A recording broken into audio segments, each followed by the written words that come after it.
Well, let's look at this one. This one seemed like you had a good list. RPGs, or role-playing games, are among the most enjoyable video games to play. In today's video, Thank I you, will show Games you Puff the Up, top like the 10 sub to your best channel. hardest RPG games of all time.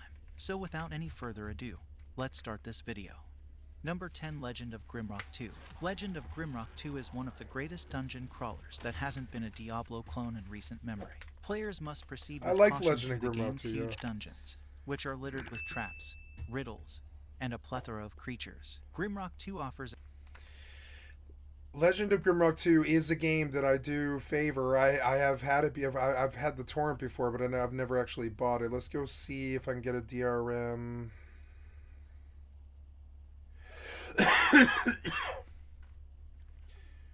Can I search? Like, where is the search menu in this? Like, what? Like, how does, like, I'm in the fucking GOG store. Oh, can I search the Galaxy or whatever? Oh, search for games. No, no, that's not what I want.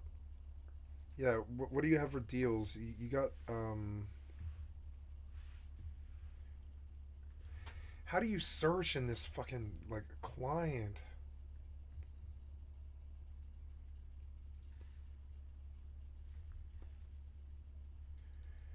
Browse. Yeah, but I don't want to browse. I want to search. Can I search somehow? No, I'm looking for all games. Here we go. Here we go. So,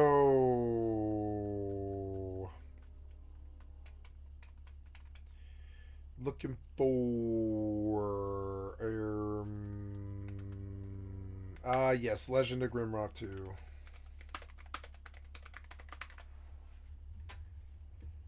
$6, which is not a bad deal for a DRM free game. a completely explorable open environment full of mysteries and wealth, unlike other dungeon crawlers.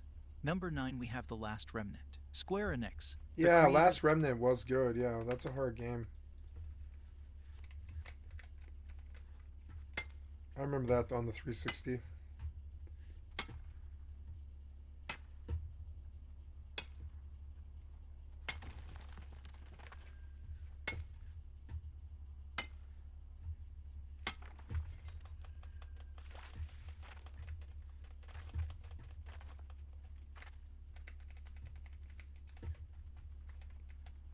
Oh, I'm glad I got that glyph.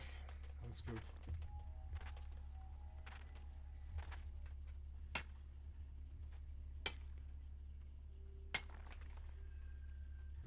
Sulfur chunk. Brimstone.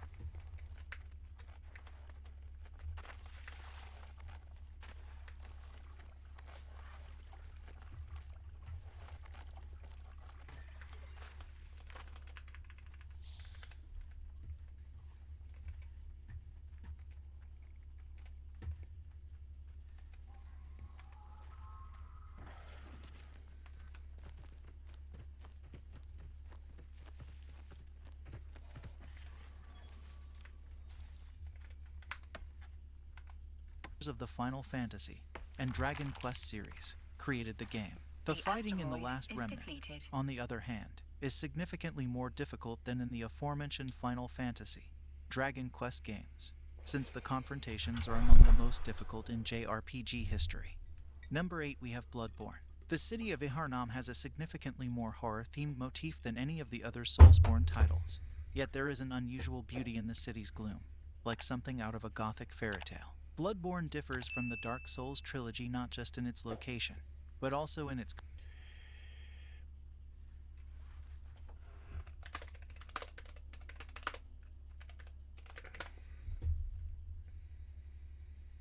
$16 old. Oh yeah, I remember this game.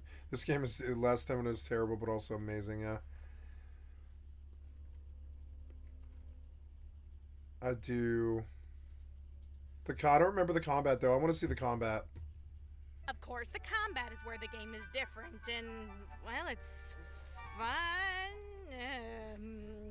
To be honest, the combat is incredibly luck-based. You really don't have much control over what you're doing, and then it gets repetitive as crap, and you have a crazy amount of team management that just felt like an Excel spreadsheet half the time. Am I having fun yet? I'll admit it, I though. like I this enjoyed it. super butter buns. She's got 700k, not bad. Like the sub. The same feeling you get when winning a slot machine, and then if you lose, you get shot with a gun. It's tense, but it's not for everyone considering how unforgiving things were. It's like hit a button and then cross your fingers. Start over. Let's listen to the entire thing. Do you all remember The Last Remnant? You know, it was that all-right JRPG that kind of slid out on the Xbox 360 in 2008 and was developed by Square Enix. Wait, hold up, Square Enix made this game? Really? Huh. All-right. Okay, so does anyone remember Final Fantasy 12.5? You know, it was one of the few JRPGs on the Xbox and was incredibly hard, and it had all the pretty boys and stopping the end of the world with the power of love, a game concept that was truly original. And fish people. There was also fish people. Yeah. Personally, anytime I mention this game, everyone's like, oh yeah, I've heard of anything. Yeah, sure, whatever you say, Buns. Please get out of my house now. Honestly, I'm not really surprised this game didn't take off. It tried to stand out from Final Fantasy, but I don't think it did that great of a job doing it. The world looks like a beefed-up Final Fantasy 12 with fish people, and while it did have more character-focused story and lacked a certain shirtless boy, overall, if you just changed the title, it would fit into the Final Fantasy universe perfectly. Of course, the combat is where the game is different, and, well, it's fun.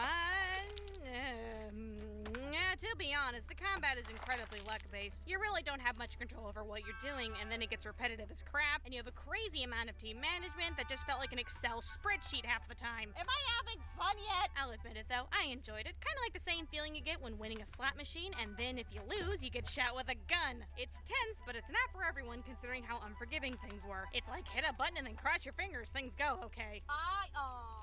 The game is really meant for those hardcore JRPG people, but the level of quote-unquote skill wasn't really a factor. It's more just patience, if anything. Because you needed patience for more than just combat, because holy crap does this game have graphical issues. You gotta love playing guess when the textures are gonna pop in. And boop, there's one. Boop, there's two. And where are the boop? Ah, there's three. There it is. The Last Remnant was really an oddball because it was the first game Square made with the Unreal Engine 3, and boy does it show. Personally, I feel like this game only exists as an engine warm-up for Square. What better way to learn a new engine than to just crap out a game? And then we got this.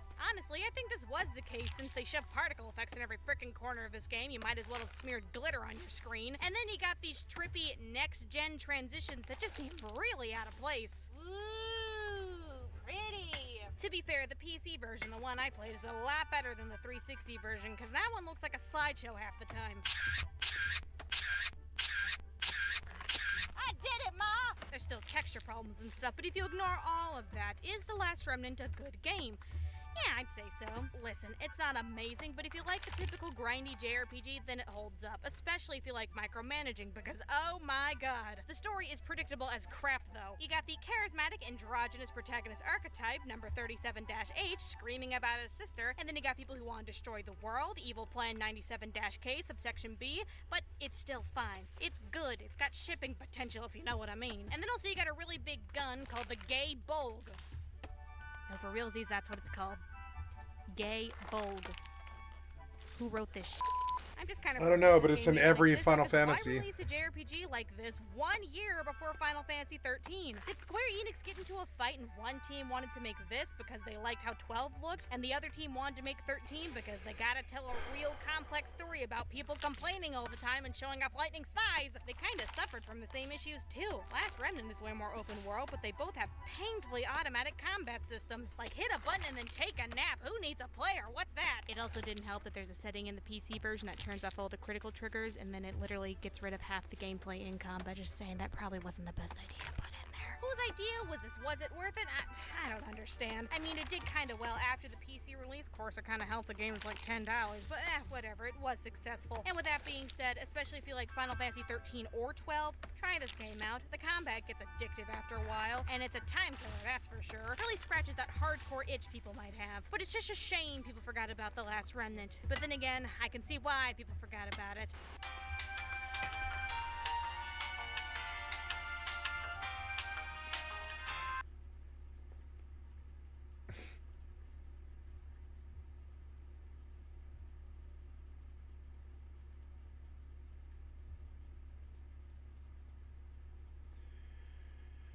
Yeah.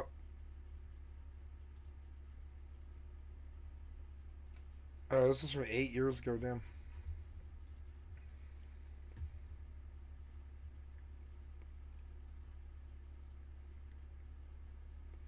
4chan versus ISIS from two. Hey, I can't even watch videos about 4chan, sorry. Oh no, they're gonna fry Matt Gates. Haha.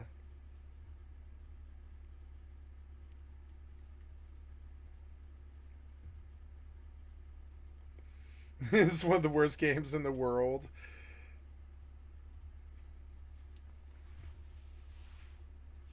That looks at least engaging. Let's watch it.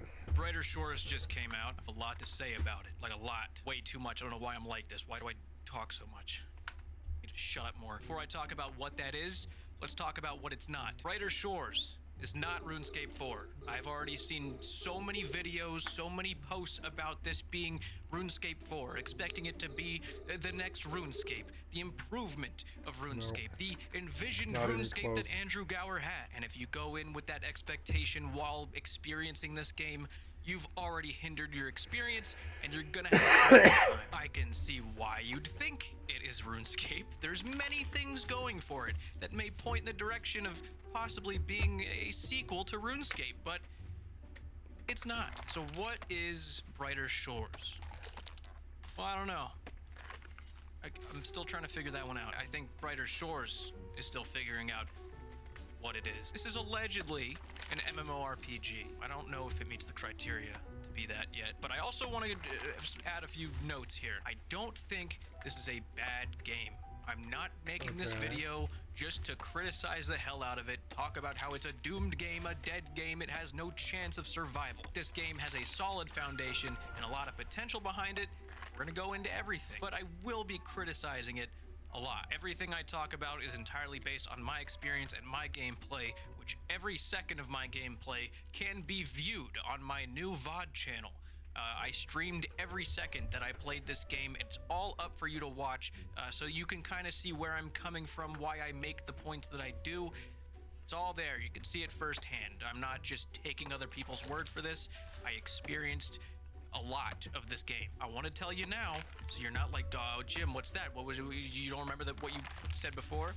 I will be comparing this game to old school RuneScape, but not from a RuneScape angle, from an MMO angle. No matter who made this game, whether it looks like RuneScape or not, I would be comparing it to old school RuneScape. It could learn a few things from it. That's all I'm saying. Andrew Gower hasn't been involved with RuneScape since like 2011 or something. I mean, he might not know this shit. Might need some refreshers on what's working today in the modern audience of MMORPGs. We're gonna analyze this game by time traveling to 1996. But let me eat first. Anytime I can choose to have someone else make food for me, I'm gonna do all in my power to make that happen. And with today's sponsor, Cook Unity, multiple chefs will be cooking for me. It's the first chef-to-consumer platform, delivering freshly prepared meals right to your door every week. We're talking Food Network alumni. You can select from 350 plus meals every week with over 7 dietary preferences, and you can sort the menu so that you're making sure you follow your diet. All you gotta do is heat them up and you're ready to go. Oh, that? It's just the meal I heated up yesterday, prepared and cooked by Chef DeLucy. See how cool I sounded when I said that? Sounds like I got a lot going for me when I tell that to people. Oh, this? Yeah, it's a pulled pork sandwich made by Dustin Taylor of Bub's Barbecue. Not a big deal or anything. These guys take quality of fresh meat to a whole new level. This was very good stuff. It's convenient and easy, and life is great. Get 50% off your first order with Cook Unity by going to cookunity.com/Jimmy50 and use code J1MMY50 at checkout. Try it out. I'm serious. This stuff is so good. Big thank you to Cook Unity for sponsoring today's video. The other day during a stream, a user by the name of Kinetic Flow said that I might enjoy looking up Bartle's taxonomy of player types, to which I said, speak when spoken to. But I did look that up, and I did enjoy reading into it. Do not let them know that. A guy named Richard Bartle came up with this system, this classification of the different types of MMORPG players. Achievers, explorers, socializers, and killers. In the original publication, Bartle goes into, examples of what these player types may say in the game, so you can identify them. Socializers would say things like, Hi. Achievers saying things like, sure, I'll help you, but what do I get? Explorers saying things like, and killers saying, ha! Die, coward! Die, die, die! And while I can't argue that, those player types may say things along those lines, I'm thinking it might go a little deeper than that, especially for the killers. Their vocabulary has definitely expanded. Players are not slotted in to just one of those. Every player has a little bit of all of that. Now, I took a variation of this test, and these are the results, abbreviated as ESAC. If you'd like to take the test that I did, I'll leave it in the description. You can let me know what you get. And while this is very cool, the questions that provide these answers a little outdated. So even though I wouldn't say this is a perfect system of classifying players, I still really like those categories. I think it's a very good way to look at an MMORPG and what its strengths are, what it could improve on. So this is how we're gonna do this. I am going to be Bartle's test.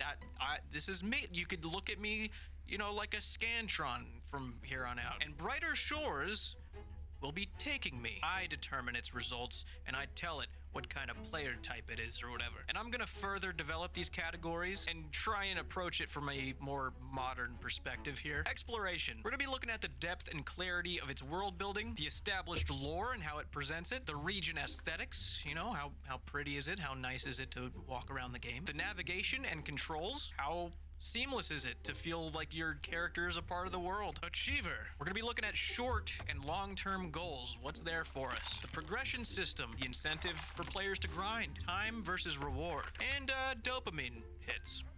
How much of that is there? Socializer. We're gonna be looking at the communication between players, opportunities for co-op in the massive multiplayer online role-playing game, general community features. Does it feel like a multiplayer game? And then we've got Killer. Back in the day, Killer was much more just PvP and how they would see other players as prey. It's still there, but those guys don't get updates. That's not how we're gonna classify Killer anymore. This is we're gonna overhaul this one. We're gonna talk about killers as in basically everything combat. So PvE, PvM, and PvP, and things like equipment variety, combat mechanics, power progression, anything that involves hit splats, basically. Now, I'm gonna really try and stick within these categories when I'm talking about them. So when I'm talking about exploration, I'm not gonna be immediately talking about the whole gear reset controversy.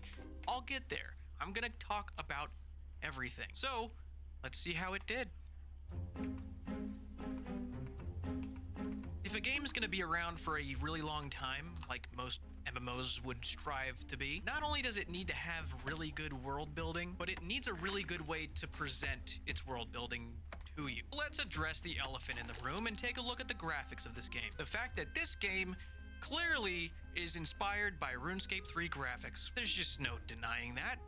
It's very evident, and I think having such similar character models was a huge reason as to why a lot of players were going into this immediately subconsciously comparing this game to RuneScape 3 or any RuneScape. And if players went in looking for RuneScape, chances are they logged off and went and left a negative review on Steam, making it say mixed. Those are those guys. Let's go see the reviews of Brother Shores. A month or two later. I haven't really been paying attention to the game, but I should have played it. I haven't played it by now because it's not really up my wheelhouse. It's not a usual game I play. I don't like isometric, but I like the camera that I'm seeing here. Sons of the Forest is $15. Assassin's Creed Mirage, those deep discounts. $2 for Batman or Arkham Origins. That's the crappy third one, and it is an open world, but it's just not that good of a game. I like the deep discounts though. State of Decay 2 Juggernaut Edition for $3. Vermintide, NFS Heat, The Forest, Tales from the Borderland, Metro Exodus, Grim Dawn, Total Horror. Borderlands Game of the Year's edition for $3 would be good if the sensitivity is good. That game can be actually kind of hard. It was a way different game, but I liked it more than 2 kind of in some ways. It was it was an interesting game. It was much more of an MMO than it was than I would say Borderlands 2 was. Borderlands 2 was much more linear. Well, not linear, but just big. Two was really big. One was a little bit more linear, but it was more of an MMO experience. Borderlands. Plus, the music in one was better.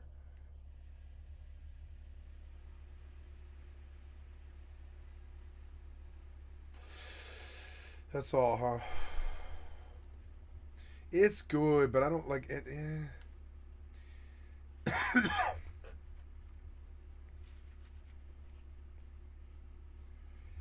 Yeah, I mean, none of it really jumps out. I mean, I have a bunch of these too.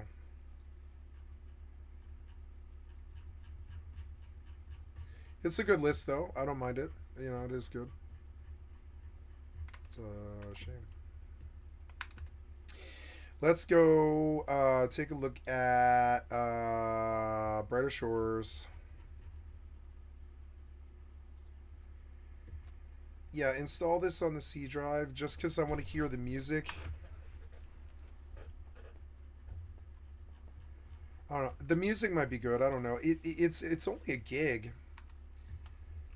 Probably. I don't know if Andrew modeled these characters and it's kind of like his signature style, which would make sense, or if he told the designer of these character models to kind of look for, you know, a more RuneScape-y aesthetic on purpose. But ultimately, I think choosing this aesthetic was a mistake. Brighter Shores should have had its own unique aesthetic style, at least the character models. That way players would be less inclined to compare this game to an MMO that has had 20 years of development I'm like, what? updates behind it. On top of being a completely different... It looks better than RuneScape. Navigating this world is fairly simple. You click on the tile that you want to go to. A lot of you are familiar with this concept for some reason. There's a lot of criticism about this for the first 2 days, but a lot of players were mad that you couldn't click the minimap to move, which is very much a RuneScape thing.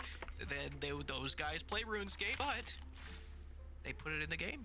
Andrew Gower made that a feature. As of now, you can click the mini-map as long as it's somewhat nearby, and you'll run to it. Very cool. Another big criticism I saw, which was actually a criticism before the game even came out, players weren't a big fan of the painfully obvious tiles, which was rich coming from the community that uses third-party plugins to highlight and outline every tile so they can distinguish it from the other one. I don't mind the tiles in this game. I kind of like seeing the exact path that my player's gonna run. I think old school players would kill for this. I understand it's not the prettiest aesthetic for, you know, walking around, but it's not that bad. I think my first biggest obstacle with this game was how the chunks work. I don't know if they're called chunks. We're gonna call them chunks. Basically, the chunk, the area that your character is standing in is the only visible chunk. The chunks that are surrounding you that you can enter from the chunk you're in are darkened, and you can't see any entities inside of it. You can't see the nodes, any players. You can see the buildings and structures, nothing else. And that took me a little bit to get used to. I still don't like it. Exploring areas for the first time is a lot like doing the gauntlet, in that you reveal the room, then the room gets added to your map. And I understand that there's probably a lot of very logical reasons on the back end as to why they do this.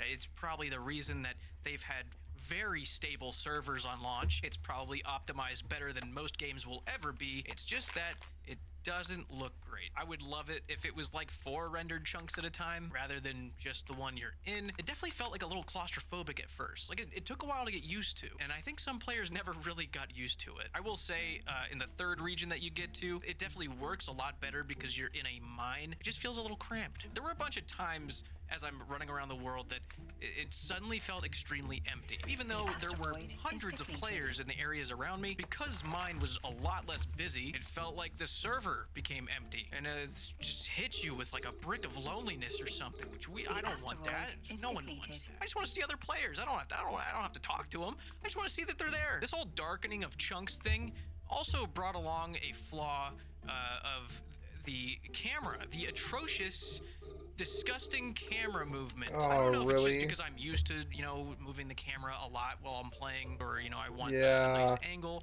but it is actually an infuriating feature. Even though you have a little control over the camera, you got full 360 motion, you can adjust the zoom a little bit, the pitch and angle. Here's why the camera is the worst fucking thing ever.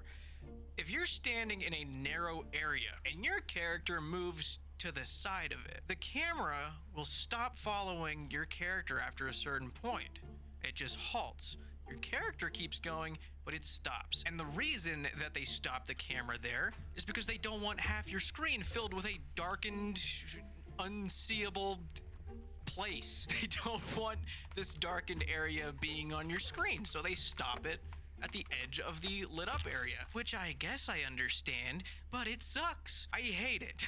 I hate it so much. When I move my character to a new tile and I'm expecting the camera to follow me there, and then it doesn't, it's the visual equivalent if you're taking a sip of a drink expecting Dr. Pepper, but when it hits your tongue, it's orange juice, and you get sucker punched. This is not dramatic. Shut up. Shut the fuck up. I don't even have time to get back in front of the green screen before I put this up. He keeps updating things. This is like the 5th thing that I've had to go in and edit out or make adjustments to. He keeps editing things. Because he's too fast. He's too good. He'd take a weekend off, Andrew. Take a weekend off. This whole video is gonna be redundant in a week because he's listening to all of this feedback. Everything I complain about is probably gonna be just completely unheard of next week. Just let it be on record that everything I talk about here, it was a problem at some Yeah, they point, need all right? feedback. It's a historical Anybody who will say documentary. Thanks a anything. lot, Andrew. And on the map, you'll see a little list that you have to fill out. And that list is filled with every discoverable thing inside that chunk. So a resource node, an attackable NPC, so you don't have to look up where something is. I think it's just a little bit weird because even if you've discovered a node for the first time, like let's say, you discover this ash tree here in this chunk. If you go to the next chunk over to those ash trees, they have a question mark on it, even though you know exactly what those are, because you haven't discovered that exact node in that area. So every single chunk you have to discover it for the first time. Flutton and I talked about how this would be such a better feature if you just got a little insignificant XP drop every time you discovered something. You only get to discover it once. So just give me 10 XP, which is nothing. It's absolutely nothing, but just a little sprinkle of something. Just a sprinkle of dopamine. And trust me when I say that this game needs every sprinkle of dopamine possibly put in. It needs more. Everyone would like if you put that in, I think. So we've got a little understanding of the navigation and the controls. So let's shift focus to the player character. Who we are, what is going on, and what's this little town? What's its story? Why are we here? So you arrive in Hopeport. That's what this little town here is. As someone who's become a guard, you've just been hired as a guard. Congratulations. Which as a premise, I really like because it kind of just means you're an ordinary guy. Just you're just a guard. That doesn't last very long, but I like that they start you that way. The initial interactions with the NPCs in the starting zone are nice. There's some witty dialogue options that can give you some witty responses, or you can just choose the blatantly obvious let's get going answer and go a lot faster, which I think is appreciated among players that don't give a shit about this. The whole witty, light-hearted feel is definitely consistent throughout every zone I've been to, which I really like. I think it's very important that this game especially doesn't take itself too seriously. That's one of my favorite parts about Old School. I'm glad they're kind of sticking with that here. So straight away, you're introduced to the problem of these goblin attacks. They're causing a ruckus. They're running into town, terrorizing people. It's a classic evil creature. Very easy to take advantage of their existence to make them the bad guys. Old gobs, dude. The old gobs are up to no good. What else is new? And they're cursed goblins. They're not just ordinary goblins across the river or some shit. These are bad goblins. Basically, across the there's river or evil some magic shit. curse shit going on, and it's spreading to the... The across the river some shit is actually really funny. He's naturally funny. I wish I was naturally funny like that. This fucking normal gobs that are across the river or some shit. Things around town. Now, if there's one reliable way to assure solid world building, it's quests. I do have a few bones to pick about this game's storytelling. I unfortunately think that Brighter Shores is incredibly lacking in its world building. I think it does not do a good job. And maybe I think that because I did fall victim to the whole, rooted in RuneScape thing that threw a lot of people off. It could be a little bit of that, but since quests are my favorite thing, it's really hard to not expect it. I'm gonna warn you now, it's spoiler time. We're spoiling shit, but if we're being real, there's really just not much to spoil here. The entire plot of this main story, find out what is cursing this whole area, causing these goblins to go berserk and terrorize everybody because there's clearly something wrong with them, and you have to find a cure. Your commanding officer thinks it's a good idea to take all the fresh recruits and practice scouting. So he sends off a bunch of the officers to go hide, and then you have to go with another officer to go find where they hide. You're playing hide and seek, a grown adult playing hide and seek. Along the way, your character meets a dryad, and you find out that you're force sensitive or whatever it's called in this world, and you get to an element because you're special. And you Force sensitive or whatever choose they one call of 3 it in this elements. world. It's like its own little combat triangle. It turns out that they ran into the source of the evil magic, this big tree thing, and it corrupted the guy that we first set off with, and he killed the 2 guys who were hiding, and then we had to kill him. And since we've recently found out that conveniently we are special, the tree doesn't curse us like it did them, so we're fine. And then when we report this absolutely insane, bizarre occurrence, probably the most insane thing to ever happen to us for as long as we've been alive, Corporal Ben just kind of like, wow, did you find the other ones hiding though? There was definitely more than 3. So that's when I got the responsibility of go collect the 4 glowing things by training your skills up to,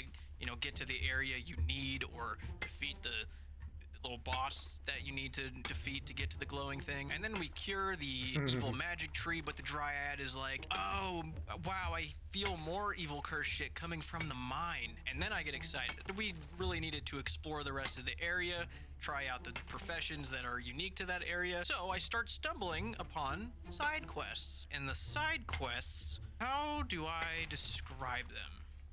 Go do this. I'm asking you. I have no fucking idea about the side quests. All of the side quests in this game are ranked in a 5-star difficulty system. The first 2 days, the side quests looked like this: a 0-star, a 1-star, a 2-star, a 1-star, and another 2-star. Game just came out. We can't be having anything too difficult, right? Well, after much feedback about the way that these were rated, this is what those quests were rated. That's the accurate rating of them. This one needs 25 fishing, which is definitely a few hours of non-stop fishing. Not anything too crazy, but this one needs 50 alchemy and 61 cooking, which, by the way, there's nothing in the game that tells you the requirements for these. You don't figure that out until you start the quest, get to a certain point, and get an error message that you can't do the thing you need to do until you get to this level. Now, 61 on the XP table is 1,137,000. If you're somehow averaging 50k cooking XP per hour since you started from 0, it would take you approximately 50 hours. 22 and a half real human hours to get 61 I mean, cooking. that's what We're these still on grinds exploration, so I don't are. want to get too into this right now. I talked to the first player, very first one to ever enter the 2nd episode, the very first one to enter the 3rd and 4th. He was number 1 every time. Do not look into that. And these are his stats.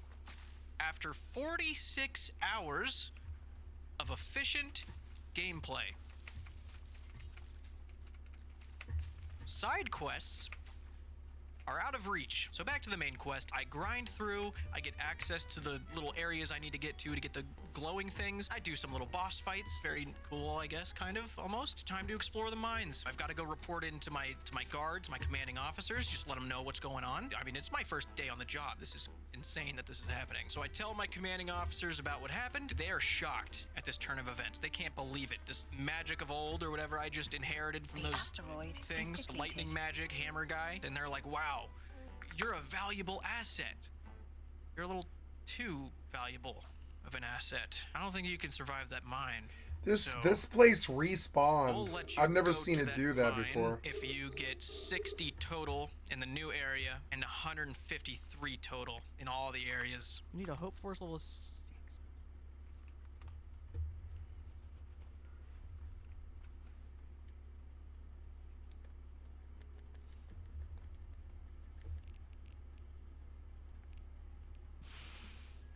The only way to continue the story, the only story, is to keep skilling, keep doing the same thing that I was just doing.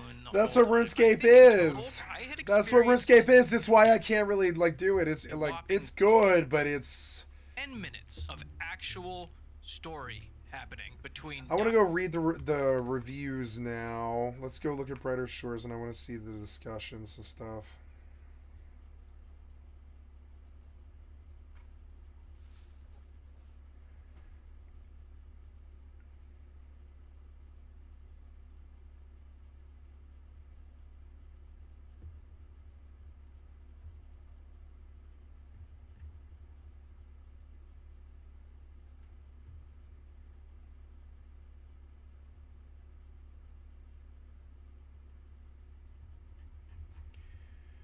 Interesting. I want to go back to all. So you want to join the Hope Port Town Guard? Then here's what you need to know. We're not just about fighting fire toads. We also investigate potential threats and help out the people we meet. All recruits will learn how to use magic, alchemy, and whatever this thing is. You will also be trained in essential survival skills like fishing, blacksmithing, and assembling a dinosaur. Like it looks fun, Dialogue. but it's not my style of game though. It looks fun, but it's not my style of game.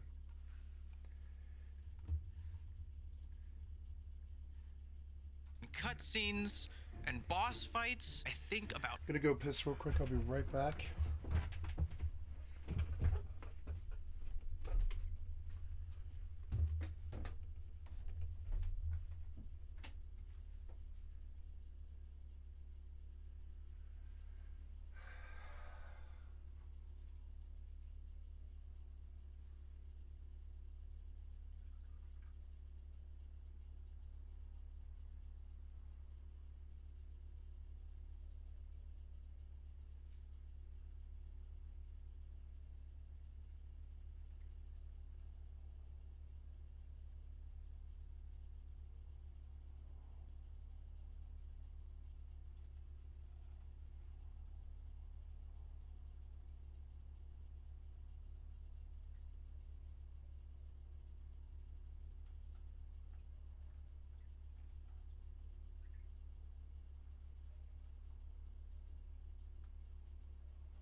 Okay.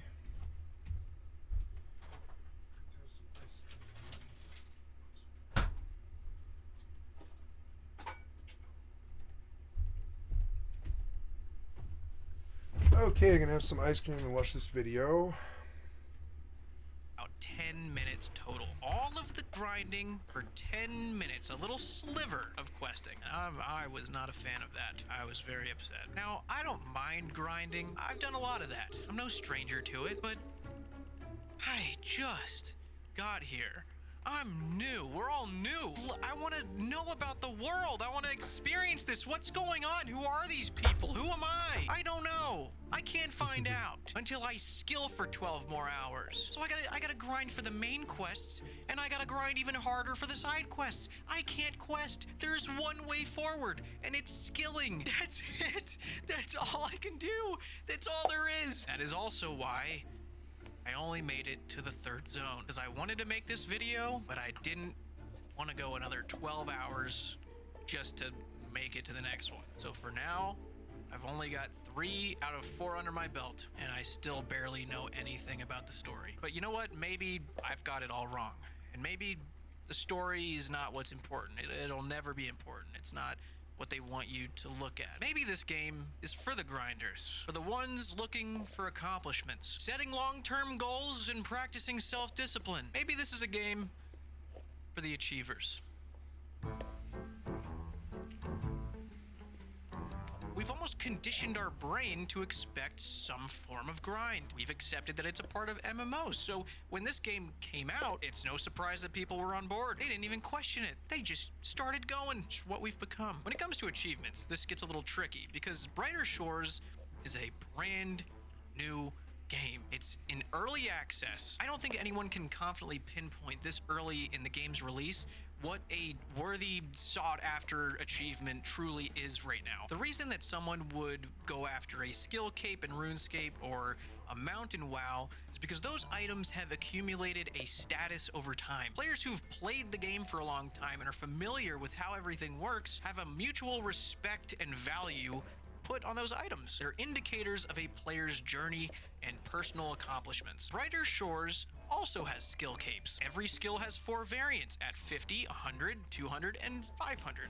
Yes, 500. I said 500. That is what these skills go to. If you get 1.8 billion XP in a skill, you can get a unique skill cape. The problem with a Brighter Shores skill cape, it doesn't hold any true status yet. We don't know if it's worth going after those capes. It's not a common goal set by players yet. Everyone's just kind of playing the game and feeling it out and seeing if they want to stay there. There's also no leaderboards or high scores yet. As of right now, there's none. So that competitive side of the game doesn't even exist yet. So it's not even worth grinding to see your name at the top. The skills in this game, they're called professions. It's the same thing, so it doesn't matter. There are rumors floating around that when you move on to the next region, your skills reset. And those rumors are made by morons. That's not how this works. That's simply just not how it works. And I understand why they might think that. They just jump to the first thing that their brain thinks and they say it out loud. Look into things. It's fine. You can just take a second, look into it, see for yourself. Here's the easiest way to understand this. Imagine that Brighter Shores is a RuneScape league. In this league, you have the ability to unlock every region. You still have to unlock them, but you can get to all of them. Every skill in the game is split between these regions, and you can only train those skills while in that region. So you can fish and do agility and train fire making in Kandarin, but you can't do Slayer, smithing, or mining. If you want to do those skills, you have to go to Asgarnia. Professions are simply region locked. You do not lose the skills that you train.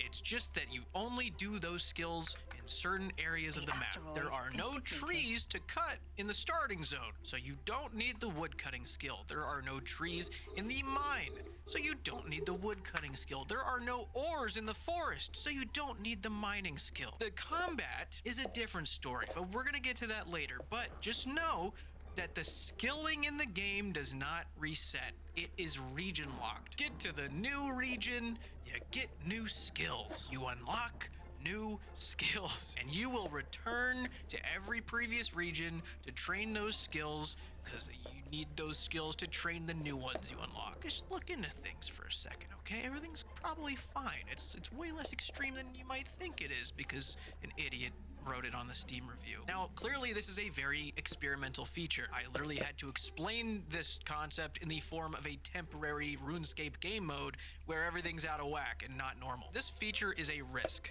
because it's different. Historically, people don't like different, but eventually something that is different will become the new expectation. Is this a feature that's going to become the new expectation? No. Probably not even for a second. No, absolutely not. It's actually probably gonna be abandoned after this game. I don't think any game's gonna follow suit. But when devs take a risk by putting a very experimental feature in a game, especially a new game, that it's good. Other devs would be terrified to try at the risk of losing a player base, I have to respect it. It's important. Even though it wasn't the most well-received thing, they're willing to try new shit, especially with something that is such a core mechanic of the game. I actually didn't mind it. Didn't make any of the areas feel too overwhelming. No. Progression in this game Yeah, it's fine. is weird. It's not bad. It's also not good, but it's It's also somewhere not in the middle in good. the weird section. These here are flounders. It's a fish. You can catch these at level 0 fishing. As your fishing level goes up, these flounders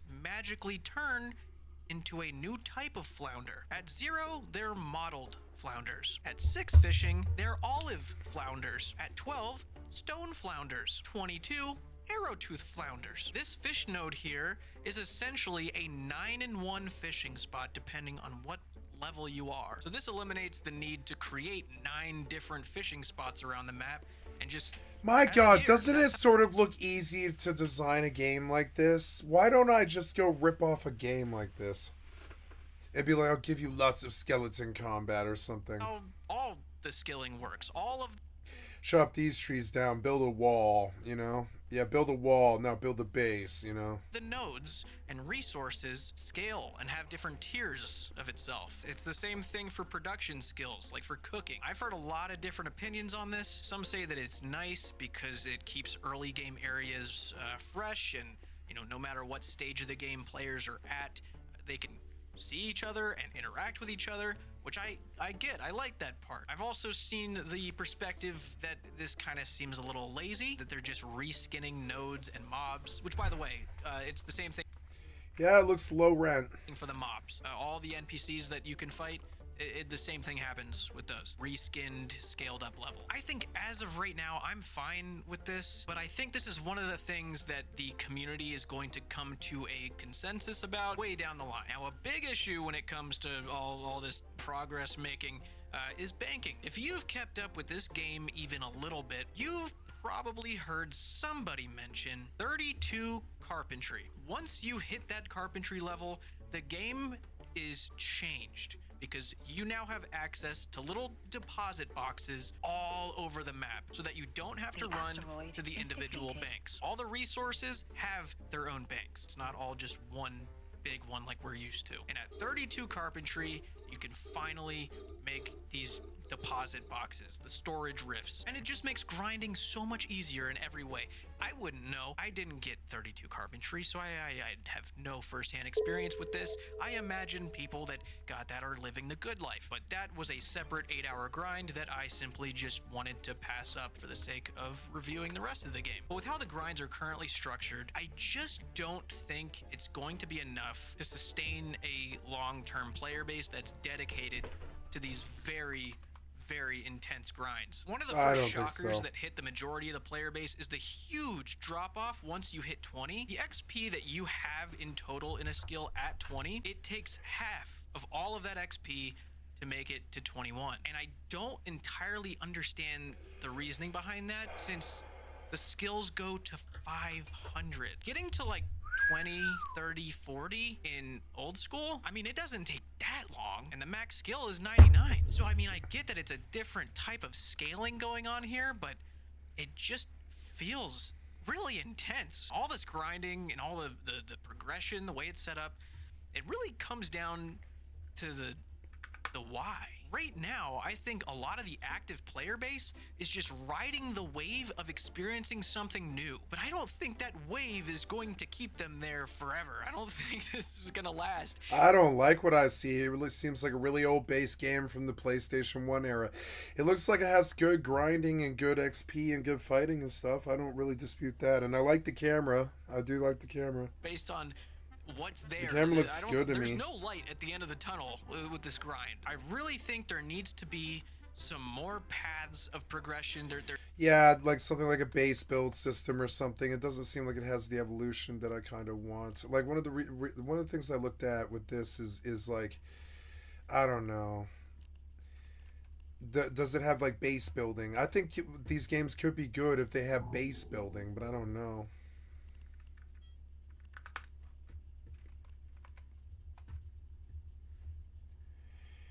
It's funny, yeah, look at this, and I think, like, wouldn't it be more fun to learn Ultima Online? I think that's actually a good game.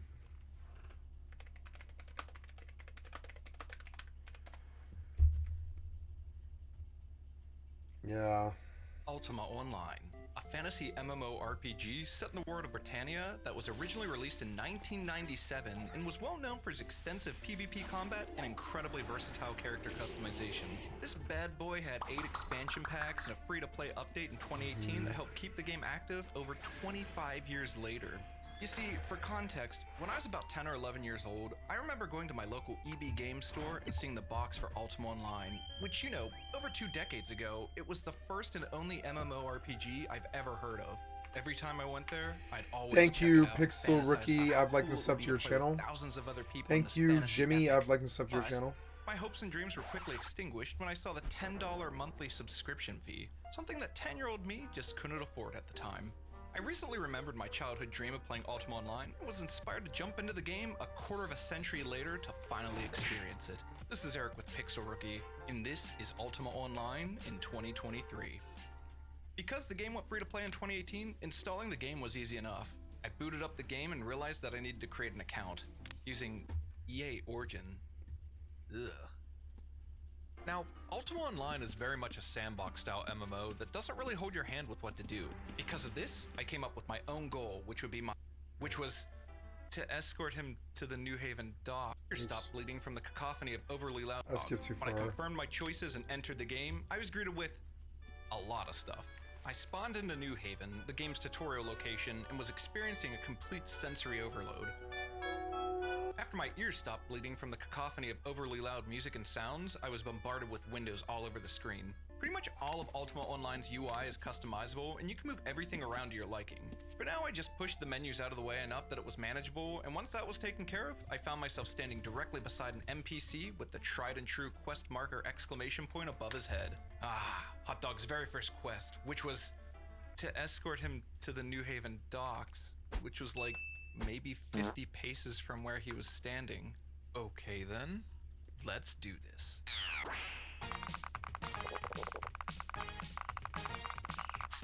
After successfully completing my first quest, I was handsomely rewarded with 500 gold. That's when I realized that pretty much all the quests in New Haven were simple escort requests to other areas of the town or gathering a number of simple items to help new players familiarize themselves with the basics and get to know their way around the town. Now, Ultima Online is very much a sandbox-style MMO that doesn't really hold your hand with what to do. Because of this, I came up with my own goal, which would be my win condition for Ultima Online. I wanted to conquer at least one dungeon and obtain enough wealth to buy my character a plot of land, a boat, and build a house where he could settle down. This was the motivation for Hot Dog. I had to get moving if I wanted to complete my objective. The only other quests available in New Haven were for leveling up skills and getting items as a reward to help with that respective skill. Oh, and another thing to mention that's something unique to Ultima Online is that there are no actual classes in the game and you don't level up, at least not in the traditional sense. You have a vast number of different skills you can choose to increase its level by using that particular skill. For example, if you want to become a better sword fighter, you fight monsters using a sword-type weapon and slowly increase your combat abilities. Think Elder Scrolls Morrowind style. Since my focus was being a warrior, I accepted the quest for combat-related skills and I was told to go to Old Haven, which was nearby and overrun with monsters. I left the safety of New Haven's walls and found my first enemy, a zombie. It was time to prove myself through honorable combat. Except, I couldn't figure out how to attack it? Why can't I attack you? Let me hit you! Oh yeah, I completely forgot that you had to toggle on war mode if you want to attack stuff. Once I activated war mode, the music got intense. Hot Dog initiated combat with the zombie and an epic battle commenced. A skeleton was patrolling near me, and I was still riding the high from my first victory. I charged in, killing the skeleton and another undead beast. Throughout the starting area, there were even wandering healers that would help heal you if your health was low.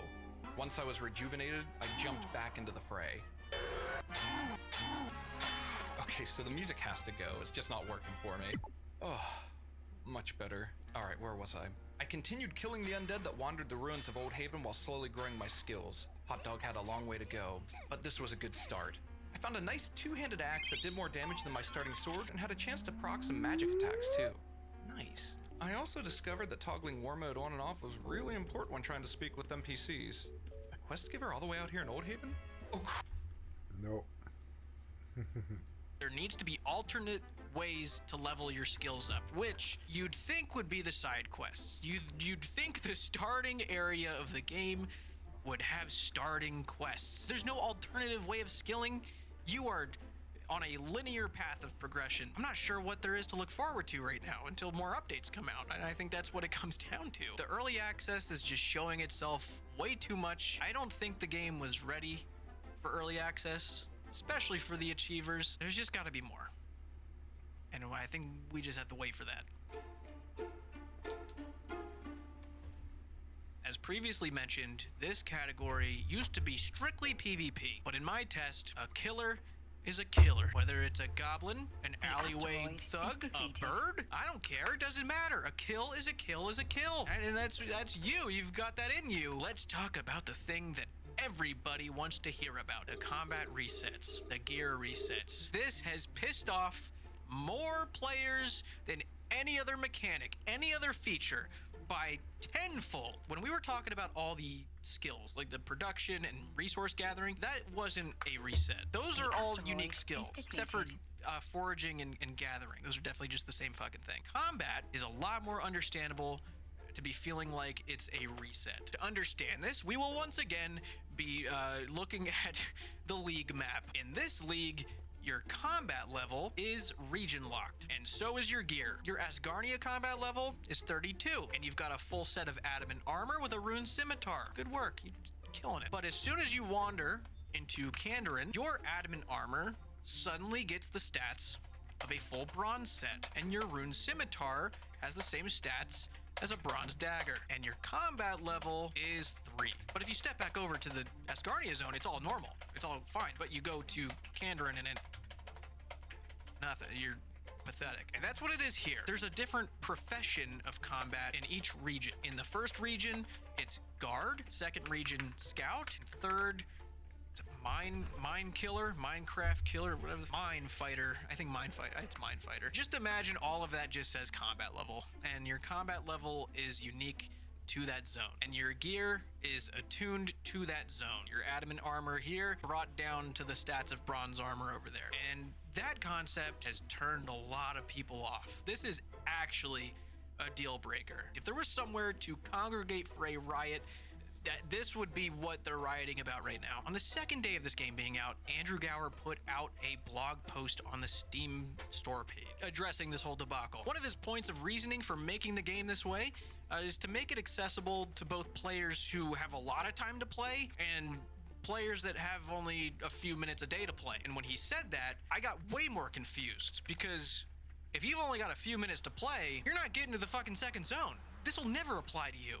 You've got a lot of work to do. So when they release new episodes, they want it to be fun for everybody and not just players who have a very high total level and combat level. That way everyone kind of starts on the same page when the new episode comes out, which I kind of understand. I mean, new players are not going to be experiencing these when they come out. Not even close, because I was pretty inefficient while playing. I clocked in about 25, 26 hours total, and I did not make it probably halfway through the third zone. It's a lot of hours. It's not a small thing to grind for. It's a lot, and there's no way around it. They say it's an alternative to like a level cap, like, you know, being level 60 in WoW, which, I mean, I guess I can draw the comparison there, but that still doesn't really make sense to me. They call it a breadth and depth system. It's relatively easy to progress to a new episode.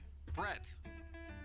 It's pretty straightforward. There's nothing complicated about it. It's just a lot of time. But when you've reached the next episode, you're nowhere near finished. No shit. You can at any time choose any of the episodes you've unlocked and continue to level up further in that episode depth. And I guess my question here is, why? Why would we continue to further level ourselves up in the episodes, other than doing the crazy requirements for the side quests that we don't even know if it's worth it to do those? I mean, clearly the 32 carpentry one's worth doing, but like, and then what's the point other than getting skill capes? It's atrocious fucking skill capes. Those are bad, by the way. Just want to point that out. Those should probably get redesigned. I would never see this as an item that would motivate me. I would grind to not wear this one. Don't come near me if you're wearing this ever. Over time, we plan to add even higher level side quests so that your guard level will be useful for a long time. I don't think you need higher level side quests. Please give it a chance. All of our testing has shown that once you get used to it, unlocking a fresh combat profession once in a while actually becomes quite fun. Earliest levels of professions are generally the most fun as you level up more quickly. It's all new and fresh. So I don't think this is the best way to that once you get used to it, it becomes fun. So in other words, their tests show that combat and the way that combat works in this game is an acquired taste. Shooting a wall from a distance using a bow and arrow, only to miss it repeatedly until it finally reaches you, chews off your arm, and proceeds to wear your head as a hat was considered a normal Sunday afternoon for medieval peasants. But in Stone Shard, you are no mere peasant. You are a peasant that decided to be a mercenary. In war-torn world of Aldor, you fight brigands, cultists, wildlife, and the undead, using hundreds of abilities and actually becomes quite fun. Earliest levels of professions are generally the most fun as you level up more quickly. It's all new and fresh. So I don't think this is the best way to word that. Once you get used to it, it becomes fun. So in other words, their tests show that combat and the way that combat works in this game is an acquired taste. I mean, yeah, you didn't like beer at first. Yes, Now I did. you can't even go 6 hours without one. Just keep going. You'll like it eventually. I understand what Andrew's saying here. I do. I'm one of the people who really enjoys early game grinds. It is my favorite part in some MMOs. I really do love experiencing new characters and the dopamine from getting a lot of levels very quickly. That's completely valid. I think that's more so to do with the actual combat in the game. If the game's combat is incredibly fun, then yes, the early levels are a great time. But if the combat is mediocre and still has a lot of kinks to work out, I don't really want to reset that every time. Let's talk about the combat. Combat here is simple. They attack, I attack. They attack, I attack. First impression, I thought the animation of sliding, being on ice skates when we get hit, just kind of gliding across the tile, it was a little off-putting. I just don't think it looks very good, but it's fine. But I think the most reoccurring problem, I cannot tell you how many times in every single zone that I was in, all three of them, I would get a gear upgrade and I put those upgrades on, and somehow, some way, I feel as if I actually just made myself weaker than I was without them, which felt very silly because I was stoked getting literally gold epic drops and then feeling it do absolutely nothing. I liked seeing the color purple or gold getting a rare or epic drop. I got no real actual upgrade from it. Now, is it actually making me weaker? Probably not. But the fact that I actually wonder if it is making me weaker at all is a problem. I don't understand how the stats work in this game. They're very broken, and I think they need tending to. There are some clear balance issues, and it's very unsatisfying. The gear upgrades feel like they're doing nothing, and that is a very big problem considering that you need new gear in every single zone you get to. That's not good. That's not a good thing. Am I gonna lose this fight? Don't lose this. Dude, I've literally upgraded like all of my gear slots. How the fuck have I lost that fight?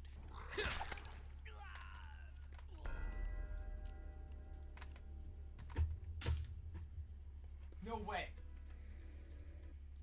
That fight. Dude, I've literally... Am I gonna lose this fight? Don't you get to? It's not good. That's not a good thing. That's the reason why I don't like these games, is because Am I gonna lose this fight? am I gonna lose this fight? Dude, I've literally upgraded like all of my gear slots. How the fuck have I lost that fight? Because it's just RNG. It's like you like, it's one of the reasons it looks attractive to me, but I don't really see the difference between this and Caves of Cud or whatever. I think Caves of Cud is probably better than this. It's kind of insane. Caves of Cud does not limit you on all this stuff. Caves of Cud won't let you chop trees and stuff like that, and I really wish it would. It won't let you, I don't know.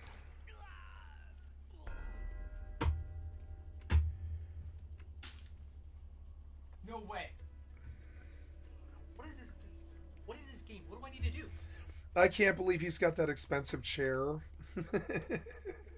My mother was into those chairs for a little while, and I know how much those are. Oh my god.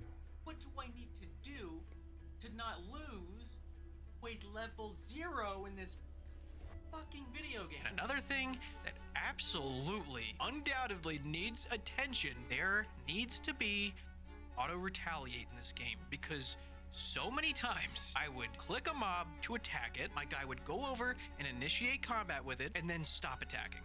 It would stop attacking. It would just take a beating, it would let the other guy just pummel me with attacks, and I would just stand there and take it. I don't know why that happens. I don't know what I'm doing wrong. Netcode. I'm doing nothing wrong. I'll tell you that right now. I'm doing nothing wrong. This needs to be fixed. And The if combat I doesn't really bother me, actually. suddenly just stop fighting the other guy during these fights, there suddenly is a giant chance of me losing because the RNG ass based fights are 50-50. So giving the Yeah, like, right? advantage is not It looks good to me, though. I like auto swing combat. really ideal here. And while we're on the topic of initiating combat, The mobs look way, way better than RuneScape. I another think. I mean, yeah, the graphics look way, way better than RuneScape. huge criticism I saw a lot of: always right click being enabled everywhere all the time. To attack an enemy, I have to click 3 times. I have to click the enemy, click attack, and then click what weapon I want to attack it with first. All of that should be configurable so that left Why? click attacks the thing you click. There needs to be a Yeah, setting. like, why would you clog it to 3 clicks? Because you're just adding extra fucking...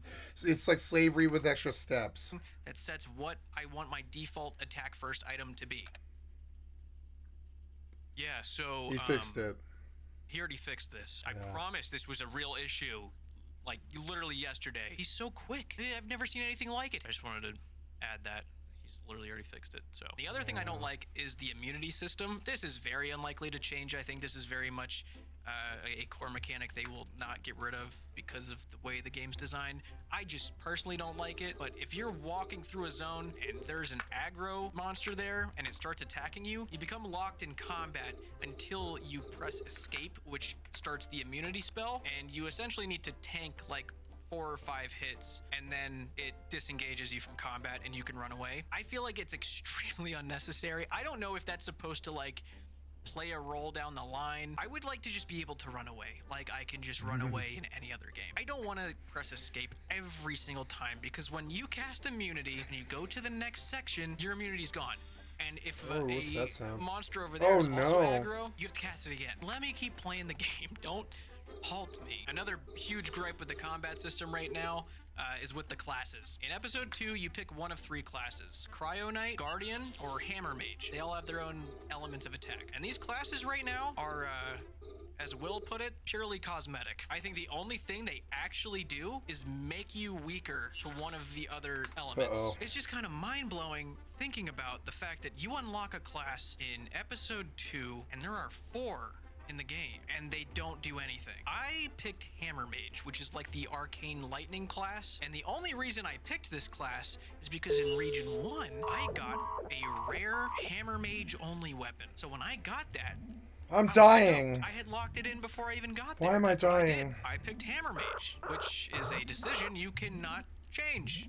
I am permanently a Hammer Mage, and as soon as I picked it, I went to wield my hammer, only for it to say episode 1. So I couldn't 5 even use it in the procurers. new region that I just got Nice. to, in my new class that I just picked. Could only use it back there. I didn't really intend to go back there to fight enemies. I couldn't get out. It wouldn't let me. Essentially, I locked myself into a class Nice. that apparently is actually worse to pick than the other 2, so I actually really love that for me. I feel really good. I have to watch all these other guys run around in metal dope knight armor while I'm getting priest robe drops, because apparently your class influences the drop rate of your class's things. I didn't know my guys were robe guys. I wouldn't have picked it if I knew we were robe guys. I think you can wear other classes' gear, but I mean I haven't gotten any. It's all been robes. When you're in combat, you'll see this little like bar, this ability bar, except there's no abilities in the game.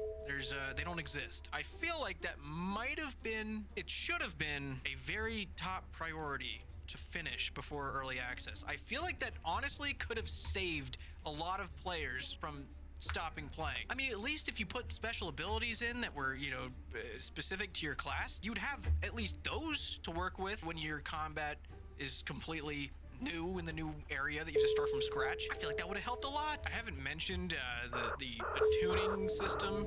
That kind of plays a big role. I mean, that's what it is when your gear is locked to a region. It's attuned. You can Fucking attune armor procurers. that's unattuned to 5, some douchebag with fucking some loser who spends $125 a month on EVE Online just 5 bang procured me. Fucking born piece of shit loser. whatever region you've unlocked, but you can't unattune it. But I mean, it's EVE. I can't say a word. That's just EVE. I lost 50 mil or something. I made that while I was sitting there doing the hypernet or whatever. I don't mind. It doesn't bother me. I don't know how I feel about that. That's Killers Eve. Are... That's Eve. Especially on Christmas, it's like, five procurers, more power to him. I killed one. I got a kill out of it, but it's a venture. Who the fuck cares about that? They're gonna want a boss. They're gonna want bosses. Yeah, steal the presents, I guess, with your 5 procurers, you worthless piece of shit. Fucking 5-boxing, 5-boxing a dual boxer. And it's just stupid. This is the modern world we're in. These pieces of shit with money and shit. They dump $150 on a fucking video game every month so they can go 5-bang a 2-boxer. It's just so stupid. Worthless pieces of shit are ruining PvP. It fucking sucks so much dick. There was like 6 dudes there and they all sucked each other's dicks, but they're all the same person. But I mean, it's kind of funny to talk about them like that. They're all the same person. There's 6 fucking accounts there or whatever, and they're all the same loser. But they all suck each other's dicks because there's 6 of them. It's fucking stupid. Only born losers would do stupid shit like this. But the game's like that. They let you do that. They let you go 5-bang a 2-bang if you want. So more power to him. I can't hate on it. It's Eve. I can't say a word. I can say something in my stream. But I can't say anything in Eve because that's just the game. I can't fault him. I thought about bringing a couple of procurers and banging people like this. So, I mean, I can't hate him for thinking like I thought. I was like, why don't I just roll 2 procurers and bang anybody who comes through? And the answer is... because it's just, it's, first of all, it's, I don't know, it's fine. Procurers wouldn't have fixed that problem. What just happened is what's likely to happen all the time. I should have just tomorrow I'll just sit in high sec, or right now I guess, I'll just buy the same ship again or whatever. Yeah, and I'll go just go to high sec, I guess. Who cares? I'll just sit in high sec all day and I'll make my free money or whatever. It's fine. In the game. And the only I don't know. I was in low sec for 5 hours without harassment. I don't know. Fucking fucking douchebags are like abusing minors and stuff with minors. Why are they having minors fight minors?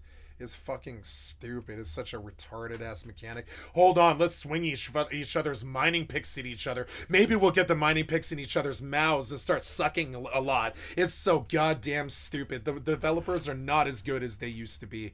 The younger they get, the more goddamn dumb they are. They're these fucking piece of shit developers. Even CCP, man. Sometimes you see them do stuff like this, where you're like, oh man, maybe we get each other's mining picks in each other's mouths, and we can have a nice PvP miner fight in our fucking piece of shit fucking mining ships that can't even equip weapons. And it's like, nah, piece of shit developer, what made you think that was a good idea? You're fucking stupid. I came here to mine, not to be harassed by piece of shit, brain dead 5 boxers spending fucking $200 a month on Eve or whatever the fuck. Fucking retard. What is that, $3,000 a month or something like that? In this world, with these oligarchs, you're a fucking idiot. You don't deserve that money. I hope you lose your accounts and your money. Fucking 5-boxing in this fucking day and age. Jesus Christ, man. It was 6-boxing or something like that. 6 fucking ships showed up. They could have just left me alone. But no, they want to rob other miners because they know that we don't have guns equipped, and it's just stupid. This kind of gameplay, it literally does turn me off to Eve. I don't believe I will do the event any further.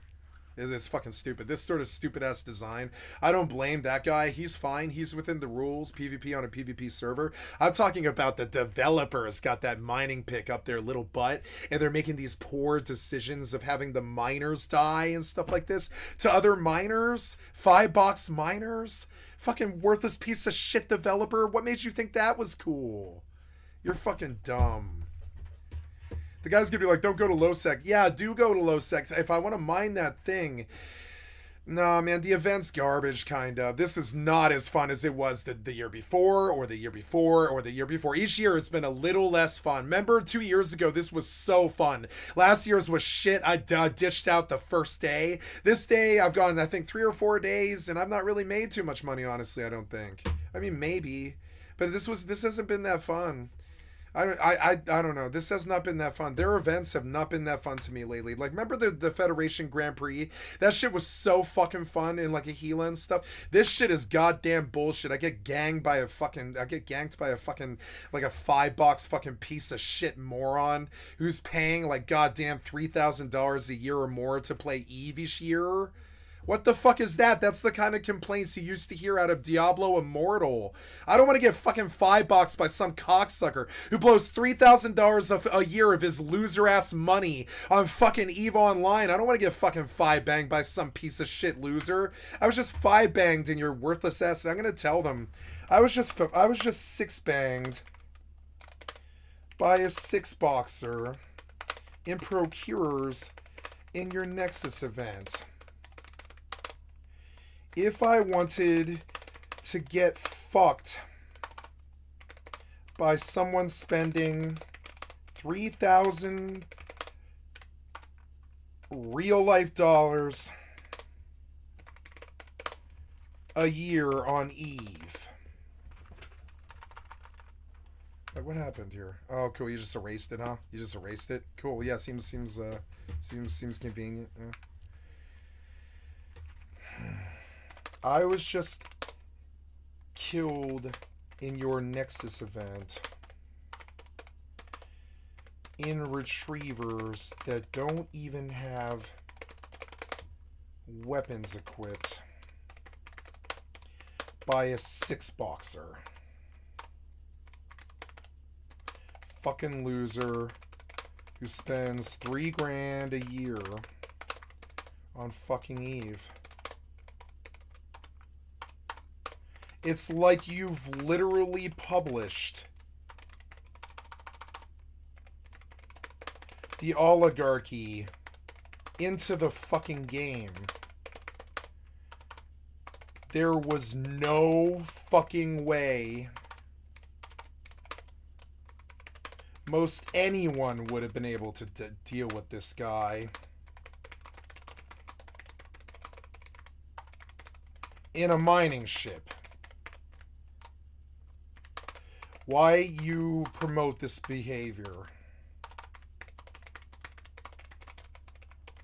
is killing your game. And as it is, this happens a lot now. Safety especially is killing your fucking game.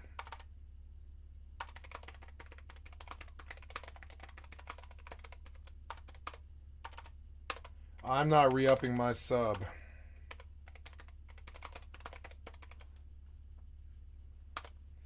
If I get 6-banged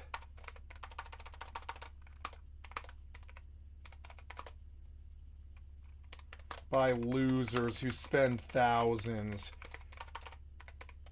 your pay to win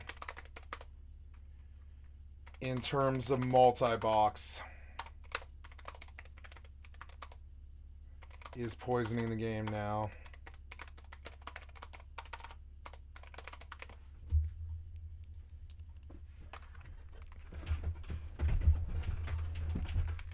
I'm not re-upping my subs either. I'm not. I'm dead serious either. I'm not paying this game for another couple of years. Not if that's the fucking bullshit that I'm gonna see. Nope. Nope, nope, nope. Not if minors show up 6-banging you. Nah. Fuck this game. I'm not gonna pay them any more money. No, fuck no. Play it for free. Play it for free. I'll sit on the hypernet and I'll never exit Jita. And I'll stop fucking having the dual box or anything. I'm definitely not going out tomorrow or anytime soon. Probably not going out of fucking Jita for like another fucking week. I'm gonna sit and try to take money out of this game now.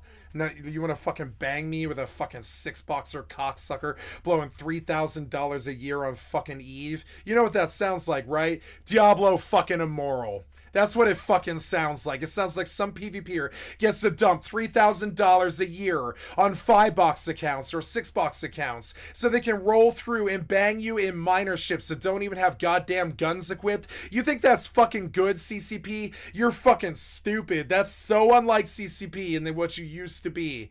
You've never been this stupid. Multi-boxing has always been fine. But like that sort of behavior where that dude shows up with a fucking 6-bang and rolls all over me and motherfucking procurers. What? Like, what? He had 6 fucking accounts. What the fuck are you doing, dude? Like, you know, 2-3 accounts, that's cool. But motherfucking 6-bangs? Come on, man. I know that's part of what makes EVE great. But it's pay to fucking win. It's the pay to win that they always kick you in the fucking nuts about. And it's really bad now. It's NetEase pay to win. Fucking 5-bang, 6-bang cocksucker. I didn't want to count how many fucking losers it was. It was 5 or 6 of the same loser. I don't even want to fucking... It was 5 procurers and a venture. I killed one of them. Goddamn 5-bang, 6-bang fucking loser. What the fuck? One of them was... I don't even know what all that was. That's not okay. Fucking 5, 6-banging one person? Come on, man. That's not fair. That's like the shamans in World of Warcraft in fucking Classic, except that shit actually cost me a lot of time and money. Shamans in World of Warcraft don't cost you anything. This shit costs you time and money. This guy cost me 5 hours of goddamn time because you sick to fucking worthless cocksucker, fucking richer piece of shit oligarch cocksucker who blows 3,000. Who the fuck blows 3,000? What kind of loser blows $3,000 on a video game every year? What the fuck is that? What is that? Like, what was that, man? That was some of the worst violation I've seen in a long fucking time. Fuck this shit. I'm not re-upping my subs to this game. Like, come on, man. Your game's become pay to win. You must fix it now. The 5 box, 6 box shit.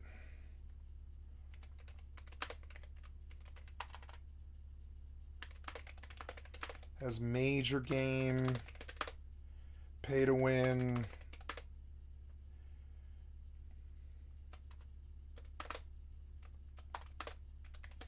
Time to fix it. They can train 6, but they can't bully 6. They can't bully children. Unarmed ships with 6 at a time anymore.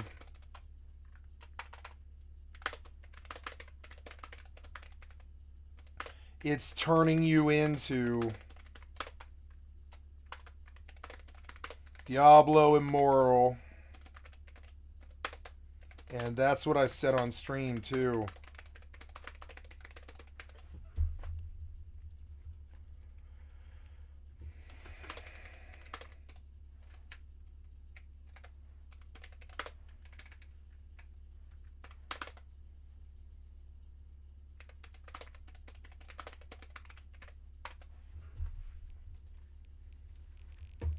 I said what I fucking thought. It is immoral to get fucking 6-banged in a mining ship. It's immoral. It's fucking immoral. It's fucking immoral. The guy's blowing $3,000 a year. I'm not. I'm blowing like way less than that. I don't know, $80 or something like that. This motherfucker's paying so much money for 5 accounts. Yeah, that's, I mean, it's not, it's like $500 a year. That's insane. I don't know anybody who has $500 for a fucking video game. I don't know anybody for that like that. I don't know anybody who has $500 for live service games. I don't know anybody like that. Only losers. And you can tell they do this because you can see that the developer favors them and lets them do it. It's disgusting. It's Diablo immoral. It's I don't care that, but I mean, like, it can't be good for Eve. It's weird because I watch this population sometimes and I'm like, what the fuck? Why is this at 18,000 on Christmas? It is because the 5 boxers and the 6 boxers are fucking shitting all over everybody. They were running to like Twitch Rivals and all that, but they were like 2 years late to Twitch Rivals. I told the CCP dev Trash Panda, I was like, you're fucking late to CCP Rivals. To Twitch Rivals. CCP is super late to Twitch Rivals. You're fucking super late to it. Russ stole your audience. It's fucking weird. And like, look, now we're back down to 18,000 again, and I don't know what it is. It's something on Christmas Eve. Seems fucking weird. That's when everybody should be off and playing. It should be up around 32,000. But nah, I think safety and all these 5 boxers and all the pieces of shit are starting to ruin the community so bad that people understand that they don't want to be around these pieces of shit and non-consensual. I kind of don't. I don't want to get 5-banged in a ship that doesn't even have goddamn guns equipped. I didn't want that in Rust. I don't want that in fucking I don't want that in EVE Online. It's bullshit. I'm not gonna get fucking 5-banged by people with mining picks. What the fuck is that? If you're Zerg bullshit that ruined fucking Rust, you're gonna let 5-bangers, 5 boxers, fucking like you're gonna let 5 boxers Zerg Eve to fucking death, and you can see the population on Christmas fucking die. And it's like, god damn it, man. The guy was fine. My issues with the developer. That guy is fine. He's fine. I have no issue with what he's doing. I'm talking about, why is the developer so goddamn stupid that they permit it? What the fuck was that? Anyways, I'm not gonna let this guy ruin my fucking Christmas, you know what I'm saying? It got toxic. I'm gonna fucking leave. I mean, it got toxic. It did. You know, go play something more fun. I think. You know, another thing about goddamn Eve is it drags the fuck on. It just drags on. Go play like Nightingale or something. I don't know. It just drags the fuck on. Like FFXI drags on too. These games, they fucking drag on like old school fucking RuneScape. They are just plain too goddamn boring to be fucking savaged by a fucking 6-boxer mining effort with fucking 6 accounts paying goddamn $600 a year so he can fucking 6-bang you as a miner. What the fuck is that? Like, you know, what? I mean, yeah, he goes, that's the event that they wanted. That's what they built. And I say, dear God, why? It's mining. You can't equip any weapons. Why would you build it around getting ganked by miners? Miners can't equip weapons. Piece of shit, brain dead developer. Drones are not weapons. They're not really weapons. Like, miners shouldn't be fucking killing other miners. What the fuck is that? What is, I mean, like, I don't see it, like, I guess, yeah, I guess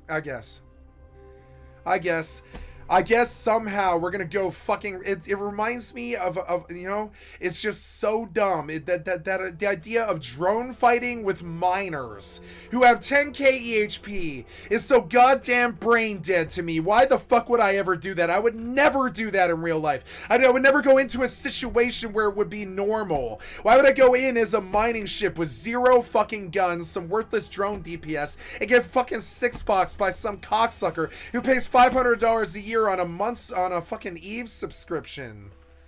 Come on, man. Like, you become Diablo Immortal. You're just defending the whale. Let that fucking game die then. If that's what this thing's gonna turn into, that sort of cesspit, fuck that game. I'll fucking leave it then. Fuck that game. I've had a lot of negativity this year. I was harassed for being in absolute order by safety for goddamn 5 months. It was endless every day, no matter what part of fucking space I went to, for no good goddamn reason at all. I blocked every last one of them. I cussed them out, but I blocked every last one of them. I didn't fucking do anything to these cocksuckers. I just ran with my guild. That was it. And they fucking leaned on me like I fucking raped their goddamn mother. They leaned on me for 5 fucking months. For what? Being a streamer? Your piece of shit, worthless ass fucking community can suck a fucking dick then. Fuck you guys. Like, for what? Being a streamer? The same old bullshit fucking harassment from all these worthless toilet bugs that infest these fucking non-consensual video games. I gotta get off non-consensual. Josh Strife Hayes was absolutely right. I have 6,000 hours on Rust, and I'm talking about leaving non-consensual. I have fucking 6,000 hours on Eve, but I'm like full-blown talking about leaving these worthless pieces of shit back in their fucking toilets, and just let them turn their worthless pieces of shit toilets into a worthless piece of shit toilet then. Fine. You know, it wasn't like this for 20 years until their generation came to gaming, started sucking dick and abusing each other, and now all the boomers act like them too. It's fucking stupid. We weren't like this. My generation was not like this. Not for 17 years. We didn't treat each other like this. They're these worthless piece of shit botter hacker cocksuckers who came up around 2010, 2012, 2014, somewhere around there. They've been there for like 10 fucking years. They used all their botters and hackers to ruin the economies, ruin the fucking games, and all this other shit. And now they've just turned every non-consensual into this fucking terribly toxic hellhole. And I thought Josh Strife Hayes' opinion about this was fucking immature when I first saw it. But no, now that I understand that I've got like 12,000 hours on non-consensual games, fuck these worthless pieces of shit. If they're not fucking full-blown whaling and using their money to dominate you on some pay-to-win level, they're full-blown cheating or aimbotting or ESPing or some other bullshit. It's such garbage. Like, I'm pretty much done with this fucking genre. Like, full-blown done with it.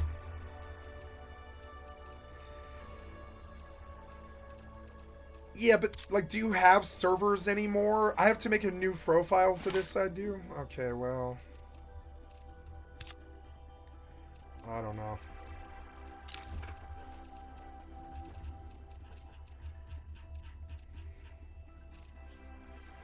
I don't care about this, though.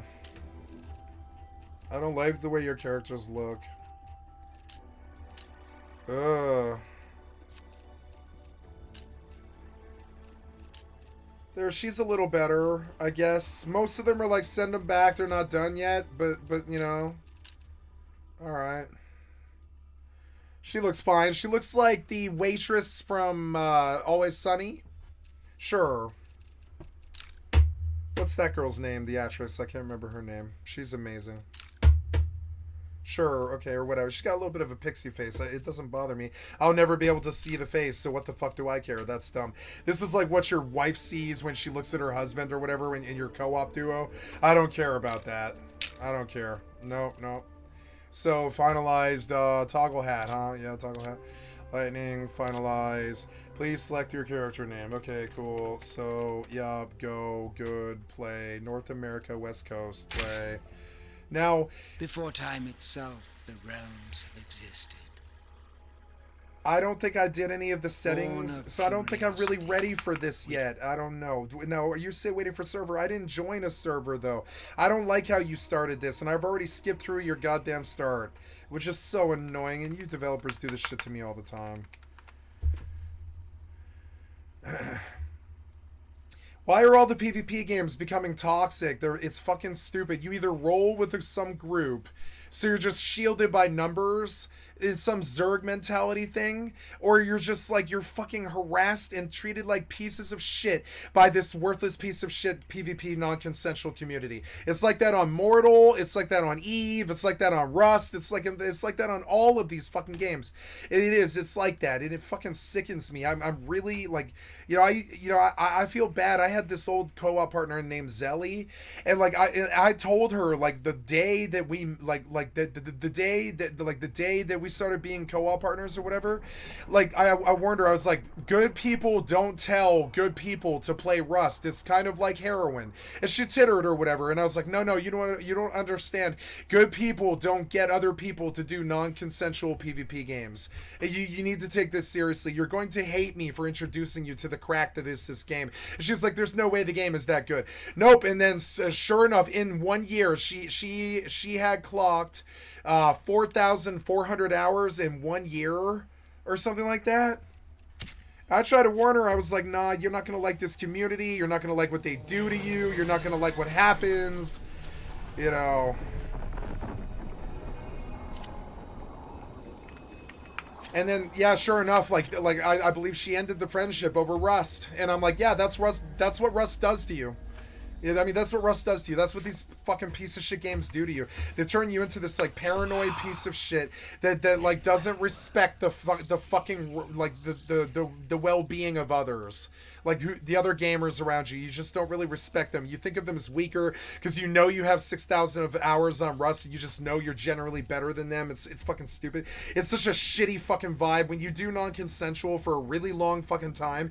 It gives you this ego trip that you just can't actually back up 100% of the time. You go into Overwatch thinking that your Rust ass is just gonna slaughter the whole opposite team, and sure, it's like that sometimes. I pull 6Ks all the fucking time. I do it on Moira all the time. Did it yesterday, did it the day before. But understand, like you can't do that consistently all the time. But Rust gives you this attitude like you can.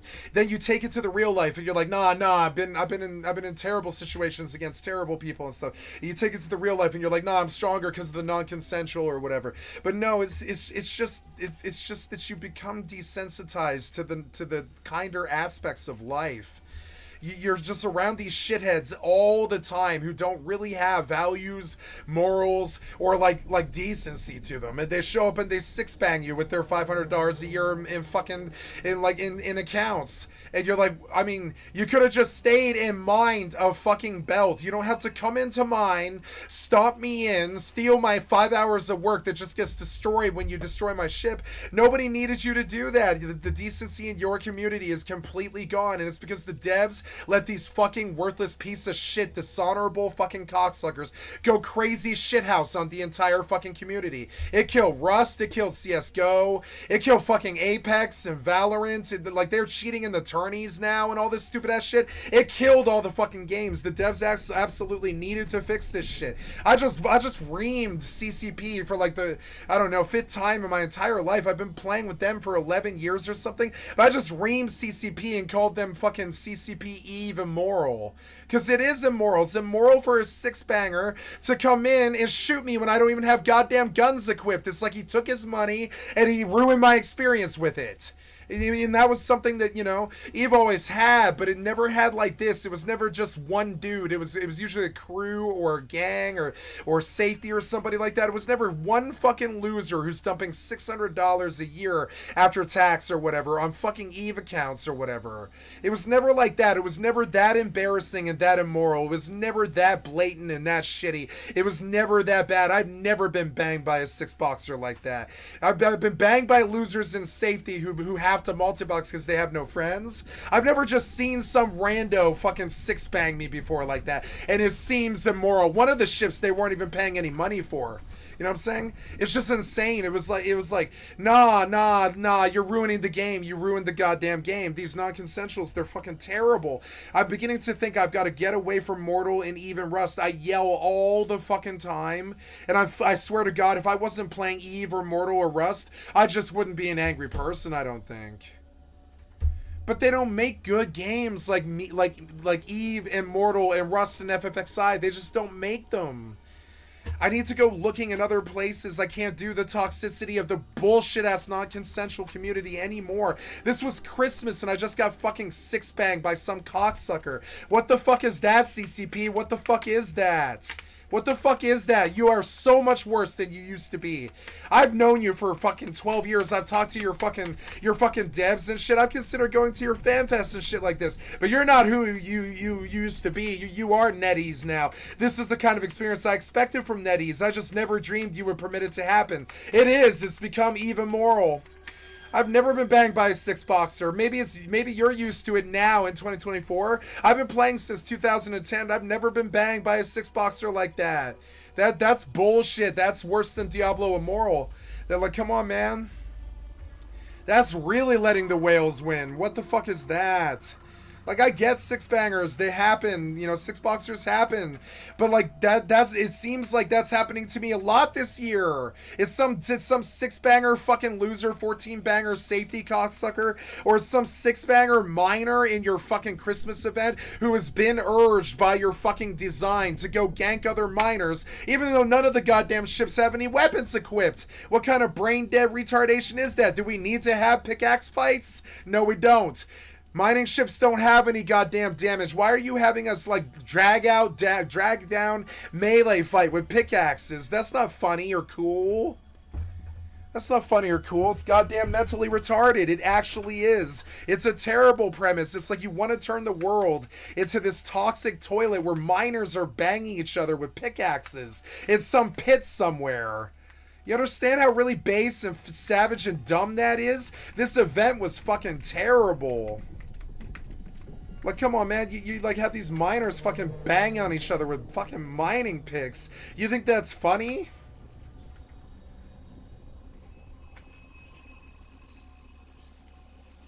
That man's sick goddamn... What was it? It was... That man's sick 25 drones on me. 20, or at least. If not more. 25 or... a flight of 30 fucking drones. Like, I mean, you don't think your design might have some flaws in it? Especially when it comes to the whales who pay you $500 a year for 5+ accounts or something like that? You don't think a flight of 30 drones might kind of sort of defeat the purpose of playing a PvP game? You goddamn brain dead fucking piece of shit POSD developer. Fuck you. Whatever. I was not looking for that kind of toxicity on Christmas, but that's the experience I should expect from Eve, I guess. I'm going to remember. I'm going to fucking remember. And I'm not going to ever leave Jita again. I'm never going to pay you any money again. And I'm going to remember this. I'm going to be like, Christmas 24 was the day, was the Christmas Eve, the day, where I'm sorry, Christmas Day 2024 was when Eve died.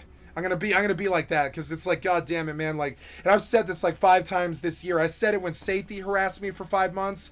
I said it when I had to leave Absolute Order and they were actually fucking like upset, and I wouldn't give them an answer because I don't even want to admit the weakness that I was leaned on as hard as I was. I don't even want to tell my old corp leader how annoying it was for me to admit that somebody actually got me to leave a goddamn corp with their PvP horseshit harassment. I didn't want to admit to him how fucking weak week it fucking made me feel. And that's not okay. That's not normal Eve gameplay. That's just full-blown piece of shit cyberbully cocksucker harassment. I know, because I've had it for nothing but that from these worthless piece of shit PvP communities for the last 3 solid years. I think I've got to make a change. I think I got to kick the Rust people the fuck out of my life permanently and never play the game again. I think I've got to kick Eve out of my fucking life and go back and stick my hours in some loser-ass place like Oblivion or something like that. Stick my hours some fucking loser-ass place. I think I'm pretty close to, like, being done with these worthless toilet bug piece of shit cocksucking harassment fucking assholes. I'm fucking done with them. This is not what I got into gaming for. I pay my fucking fee like you, and I sit there for 5 hours and I lose it instantly. Cause you're six-banging me. Cause you're a six-boxer. Like the fucking losers we used to see when I was like 20 years old on World of Warcraft. And you're like, there goes a real loser. He's paying $300 a month so he can sit there and fire 5 bots off all at the same time and kill you with elemental shamans in the battlegrounds and shit. And you're like, oh, nah, born loser, born loser. He's got more power than any single person could ever possibly have in an MMO. And you let him do it because you know that he's paying you $300 dollars a month. This has never been a problem in Eve till like this year and the year before. But you're watching this population shrink. You're charging Plex for fucking skins. It's way too much for fucking skins. I love the hypernet. It's the only thing about your game that I can stand anymore besides the graphics and the music. But the hypernet is really dirty kind of sometimes. It promotes this terrible, terrible gambling culture. And now that I've done it for like a year and a half, I've begun to understand how much damage that might have actually done to the fucking game. I rob these nerds all goddamn day. I don't have to exegeta or pay you a monthly fee. I don't have to. I rob people on the hypernet all goddamn day. It's just another robbery simulator like Rust. I don't want robbery simulators anymore. I don't want dishonor simulators. I don't want dishonor simulators anymore. When I got when I got six banged on Christmas, I thought, oh my god, it's not even like the players are pieces of shit anymore. The devs are pieces of shit now too. It's their generation. It's their generation. They think this shit is normal. This shit isn't normal, treating people like this shit. You think trolling's normal? No. It's not normal. Your fucking lives aren't normal. Your negativity is why your lives are such utter pieces of shit, so that you need to make other people feel that bad. It's goddamn dumb. What was up with that, man? I fired the goddamn workhorse stab. I jumped and nothing the fuck happened. Nothing happened. Nothing happened at all. Why design the workhorse stabilizer in the first fucking place? Worthless piece of shit developer, if it's not even gonna fucking work. I paid good money for that motherfucker, like $5 million or something like that. I only had one tackle on me. What the fuck happened with that? I fire out the workhorse stab. I jump to a planet. Nothing happens because you're a worthless piece of shit developer, and your fucking developer dick goes boom all the time in all of your games. I'm constantly dealing with the fucking client sucking way more dick than the piece of shit harasser that I'm currently dealing with in your piece of shit PvP game. And I'm like, why bother? I'd rather retire as an old fucking fogey like Jawstrife Hayes and play fucking Daggerfall or some shit than be around you pieces of shit with friends like you who needs Nazis. Straight up. With friends like you have ruined this industry. Like, seriously, your development... I'm not even drunk, motherfucker. This is a straight sober statement. Every last thing I've said. Like, what? Like, I'm not even, like, drunk angry or anything like I have in the last 2 days. Like, I've been kind of, like, having, like, an existential crisis a little bit in the fucking background where I'm like, I love these games and I put 6,000 hours into them. And I have the people who keep these companies alive. And I tell everybody to play their games and all this other stuff. I have lost faith, motherfucker. It's as if you cheated on me or something like that. I gave you 20 fucking years and you won't curb your goddamn design or these piece of shit idiots who fucking shit on people all day and cause problems all day and cyberbully and harass and stalk and cheat and stream snipe and all this other shit, right? And you back them more than us. We have lots of tools that do help us with them, but the constant harassment is goddamn bullshit. It's been 5 years since I heard a girl talk on Once Human one time. It's been 5 years since I've even heard a girl talk on a goddamn video game because I know what'll happen. The fucking devs don't fucking protect them at all.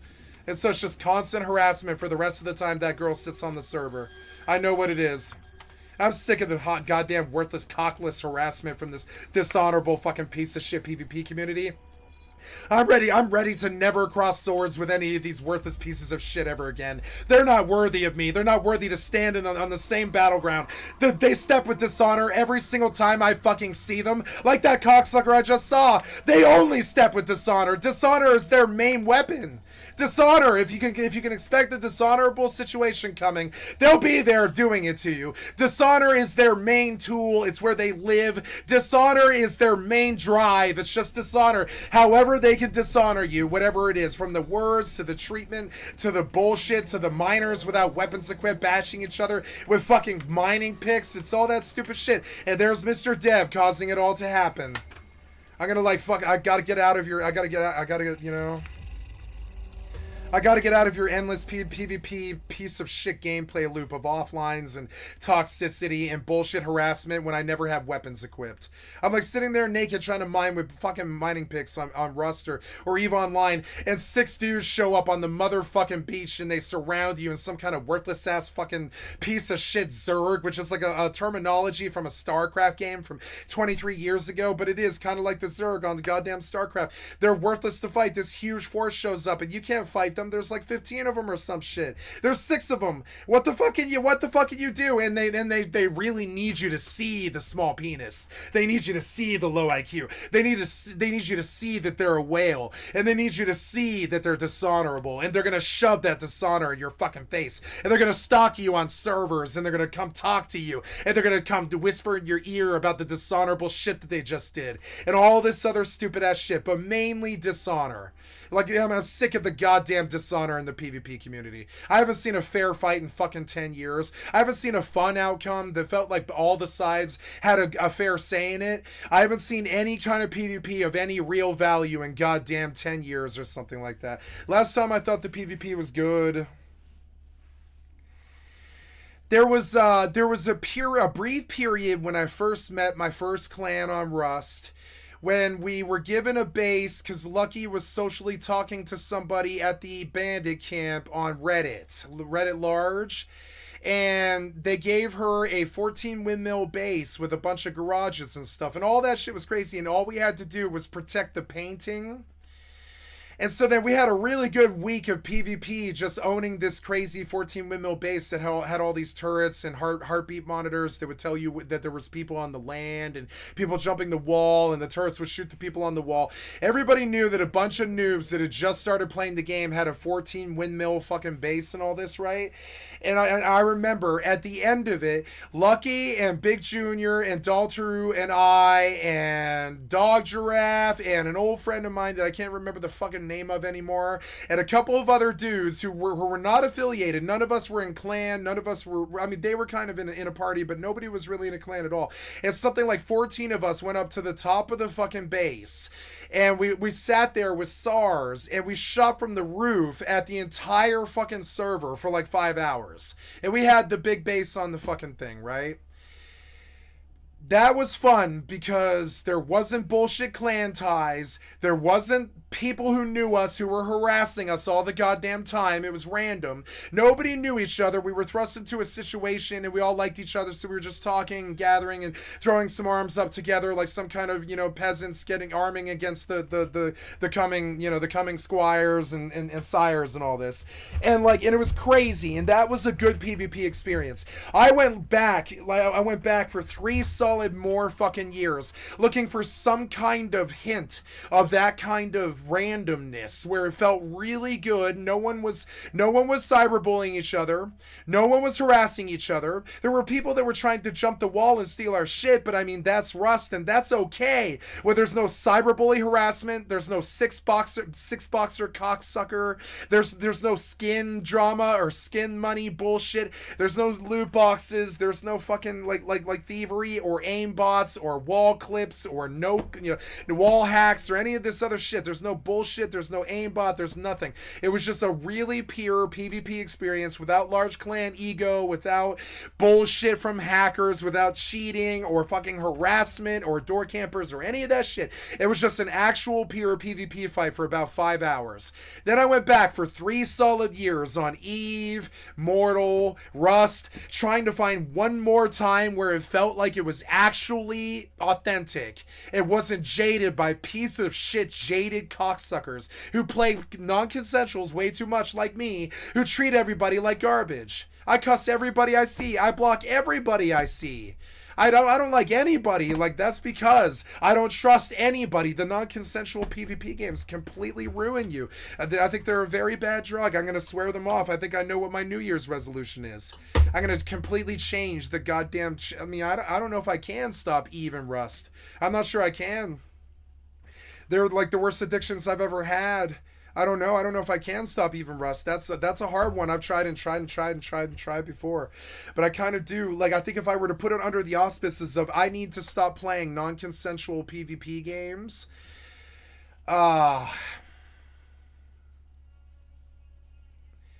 some of it is that I don't have any help and I constantly bash against these people, like, all the fucking time. I bash my head against this fucking wall all the fucking time, and I do it solo because it's something about my ego. I think I can be just as good or as powerful as a large clan because I've done it all of my goddamn life. I have countered guilds. I have taken Primarch on Terra against all the best PvPers in the world and shit. I've gone all the way to whatever fucking title I got in WoW. I don't even really remember anymore. It's been so long ago. It was 2007. I don't know what fucking title I got in 2007. Was it Rival? Was it Archery? I mean, I don't even fucking know. It wasn't Glad. It was like whatever it is. I don't even know. I think it's Rival, whatever it is. So it's like so stupid. And then I got 200. I went to fucking whatever it is of the Alliance, which is 150,000 fucking kills. I killed 150,000 WoW players. You know what I'm saying? I get up to these crazy numbers, 6,000 hours on Rust or whatever it is, 5,000 hours on Rust, fucking 5,000, 6,000, 10,000 hours on Eve or something like that. I don't really know. 10,000 hours on Final Fantasy 11, 23,000 hours on WoW or something like that. I don't really know. I don't know. And I know that like... I think I needed this experience to have PvP for me to actually respect the fucking experience. But every time that happens in the last 10 years, I just get unhappy. It's good in Overwatch when I can heal people, but then it gets toxic when I just get one shot by some piece of shit who immediately shotgun monkeys into my face and immediately deletes me. And it's just like, okay, that's what I get for trying to heal people for 25 fucking minutes, huh? You just jump in and one shot me before I'm even fucking there. So that's disrespectful fucking developer. They killed Overwatch to the point where Jeff Kaplan just straight full fucking left. He never wanted it like that. I played 6-man Overwatch the other day. Like, what was that? Yesterday. It was so good. I'm gonna go back and do that now. I'm gonna go back and play Overwatch and shit because it was like seeing a completely different era where the healers just weren't meant to get goddamn shotgun monkey by ninja. We weren't meant to get killed instantly. It was never like that. It was never like that. Overwatch was not like that for 3 years and shit. We do get killed instantly when we walk out in front of the Widow or the Mikasi or the Hanzo. We deserve to take the headshot and die if it's those 3 classes. And Anna's a little bit of a threat because she's got a sniper rifle scope. And there's a couple of other people like Farah that really are fucking deadly to fucking healers and shit like this. But it was never this thing where you're standing there healing 4 other people and you're being shot at by a fucking like a bunch of M79s through the air. There's like goddamn sniper rifle shots going past your fucking face, and all you're trying to do is press right click to make sure your tank doesn't die, and you're dodging sniper rifle bullets like you're goddamn Neo, and there's like a fucking shotgun dude in your fucking face blasting you in the fucking face with a full-blown double gauge shot or a triple gauge shotgun, whatever you want to call it. Like fucking I don't know, and like that's all cool if it ends, but it's not like that. The entire experience is like you just like you start to heal and then you get one shot. And I'm sorry, but even that PvP is sort of toxic now. And I kind of need PvP to be good. I don't think it's CSGO. I don't think it's Valorant. I don't think it's Apex. I don't think it's Rust. What happened here? I have killed like a million players. I have killed like a million fucking players across the 20 games that I have mastered, or whatever the fuck you want to call it. The places that I've spent more than 5,000 hours. I have killed millions of fucking players. I didn't kill a million players so that you can turn the games into this dishonorable cesspit full of cheating and problems and fucking cyberbully harassment. And whales like six banging you. I didn't sign up for this. This isn't why I kept you guys going. This is not why I supported WoW. It's not why I supported CCP. It's not why I supported fucking Star Vault and Immortal. It's not why I supported fucking Face Punch and Rust. It's because you had really good fucking games with really good concepts and shit. But there was this point where you needed to stop letting the shitheads be such shitheads. You needed to take some power back from these fucking people. But no, they run slipshot rampant with the fucking aimbot and the SP all day. They shit on you. Every goddamn confrontation with them is negative, and they constantly use underhanded bullshit ass dishonorable ass tactics like stream sniping and cyberbullying and fucking bullshit. Following your, like today on New World, I dissed some guild yesterday because some fucking effort like followed me around for 90 fucking minutes or whatever, and I was like, I don't know, man, like I don't know what your fucking problem is, but I'm gonna diss your fucking guild in the world chat right now. And that's what I did too. It was like fuck Waffle House or whatever the fuck. So then today, two Waffle House dudes show up where I'm chopping fucking trees in the desert, and I'm talking like for them to even find me, they've got to be Rust players. They're such losers, and they show up where I'm at, and they're like, hey, how you doing? And I'm like, hi guys, I'm sorry that I insulted your guild. I'm sorry that you took it so badly that you feel you need to show up here and like show up where I am or whatever. But and they're like, hey, we love your stream or whatever. And I was like, great, hey, Merry Christmas and all that. And then I put in the local chat, in the world chat, I'm like, you know, Waffle House is a good guild, join them, you know, because it's like I don't even have freedom of speech anymore without goddamn cyberbullying and harassment on these worthless piece of shit games. Even on New World, I received some harassment today. This is not what I fucking signed up for. I'm not quitting it, but I'm definitely gonna evolve past these worthless piece of shit toilet bugs. I'm gonna evolve past them. I'm not gonna play any more games that they play. I'm gonna be like, oh well, can they bully you in any way or form? If they can, then the answer is no. I want honorable engagements in my future games. I do. I don't want this bullshit where someone shows up who's paying $300 a month on subscriptions can just six bang me. That's not okay. That's not okay on Diablo Immortal. It's not okay on fucking EVE Online. It's not okay on Genshin Impact or any other fucking games. It's not really okay. It's not okay for you to just let the whales run slipshod all over the community like some kind of Diablo Immortal mess. That's not okay. It's not okay for CCP. It should technically be illegal, sort of. You know what I'm saying? Yeah, I want to stop this. I wanted to stop this 10 minutes ago. Get your front end in a lot better shape. Let's go. I don't know. What's a more peaceful game? Overwatch is just going to piss me off too. I know it will. No, wait, no. The 6-man is good. I like the 6-man. You die too much, but it is fun. I'm going to go do the 6-man while it's still in rotation. Yeah. Yeah, so I go to Overwatch now to find my PvP. That's how sad this has become. I go to Overwatch to find my PvP. I don't like Marvel. I won't touch Marvel with a goddamn 10-foot clown pole. Nope. I don't like Marvel Rivals. So, like, I come here so I can heal somebody for 5 minutes before I'm inevitably one-shot before I can even move. You know what I'm saying? Like, that's bullshit gameplay loops. They really are. They're bullshit-ass gameplay loops. They really are. They're like, not fun to do anymore. You get all prepped up, you get all geared up, and you go out, and there's some douchebag at your front door trying to harass you or whatever in Rust. You get all set up, you go out mining for 5 fucking hours, so some piece of shit who doesn't even have guns equipped comes up and 6-boxes you. It's just insane. It's like what the MMOs have become are not worthy of the monthly fees that we're paying you. I'm going to stop, I swear to God and on my father's grave, I don't think I'm ever going to pay CCP again. You can go on and make free games for the rest of your guys' life if you're going to treat me like this. This is not the game that I believed in for 12 years. Something's happening.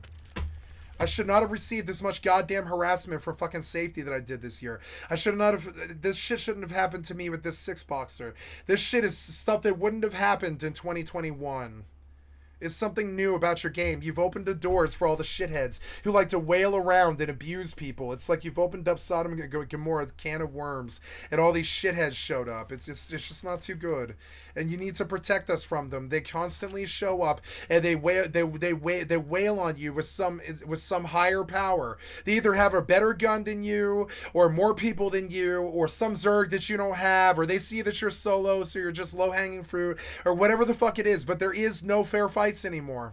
And that's what I got into this. If you can't provide at least a somewhat fair fight in some way or form in the last 10 years, I don't want to do PvP anymore. You guys suck.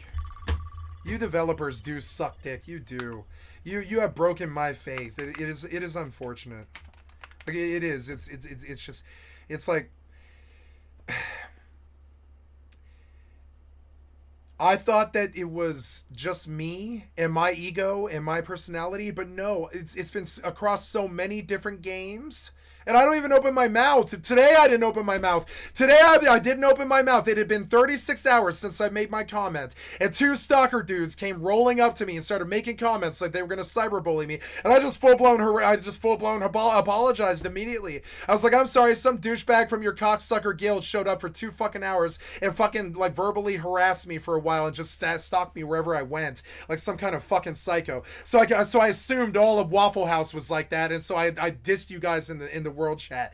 Now I'm terribly sorry. It's obvious that it's probably just one bad actor, and I didn't mean to talk shit about your guild like that. And I don't expect you to listen because you're sidling up to me in a 2-bang in the desert like you're gonna fucking harass me or take my trees or whatever and catch a ban. So you guys just have a nice day. Merry Christmas. And I'm sorry that I fucking insulted your guild, and I'll even say in the world chat that it's a good guild, and then I did, you know?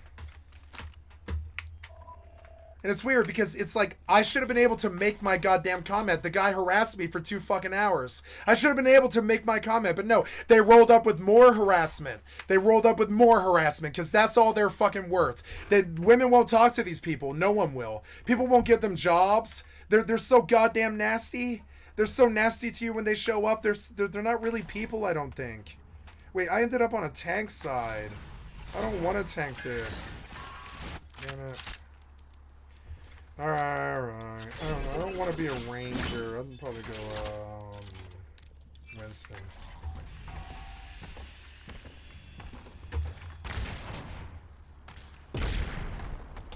Sad scientist. Look, this looks cool. They made it look better somehow. It's like the rain and the sun.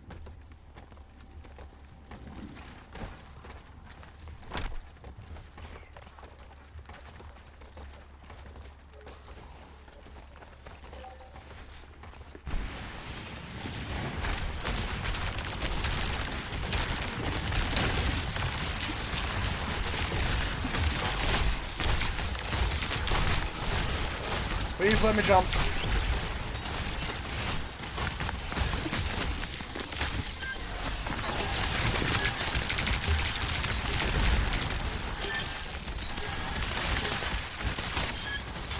Nice.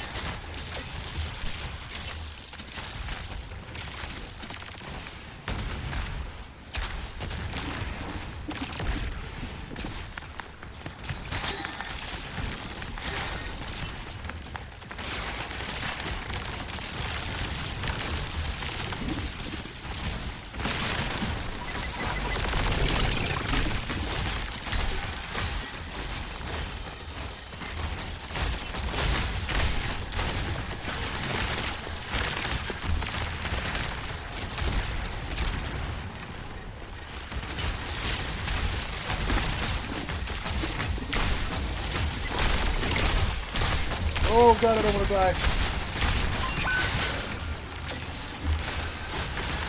Oh god, I don't want to die. Oh. I don't want to die. Oh god, I don't want to die. I don't want to die, I don't want to die. Oh. Yeah, we didn't have that.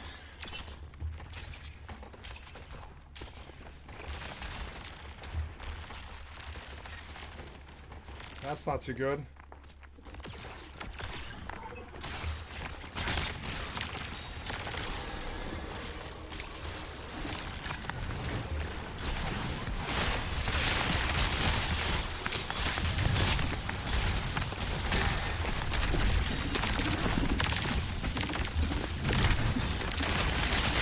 Oh, did I get out? Yes, I did.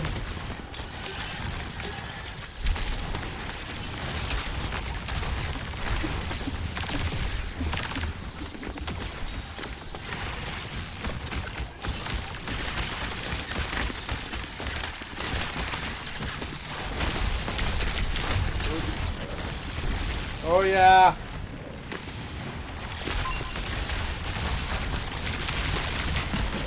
Oh god.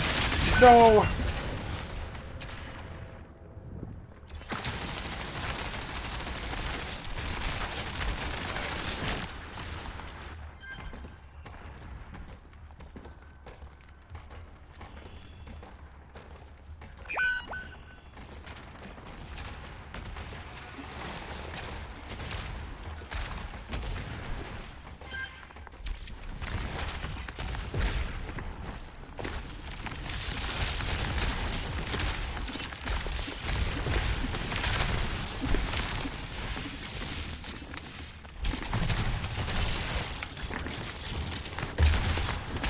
I can't move.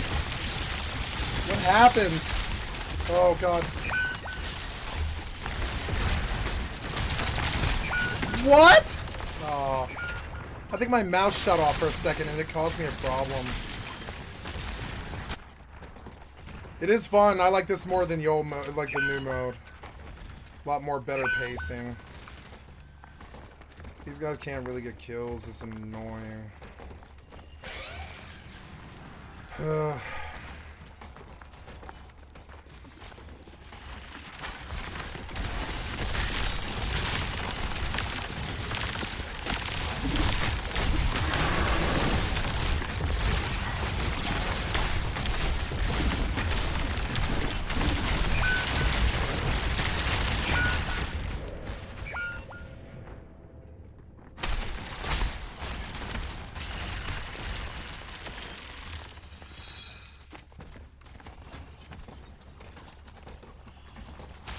Just let him have it all.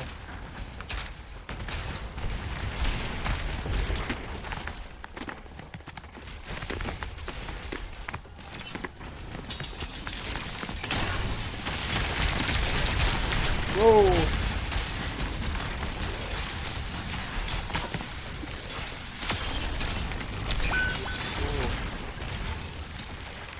Yeah, no thanks.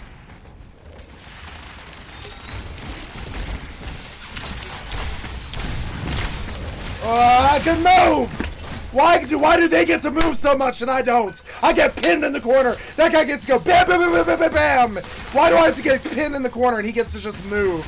Bam, bam, bam, bam, bam, bam, bam. He moves like 15 feet in 5 seconds. I just get pinned in the corner. I don't know why.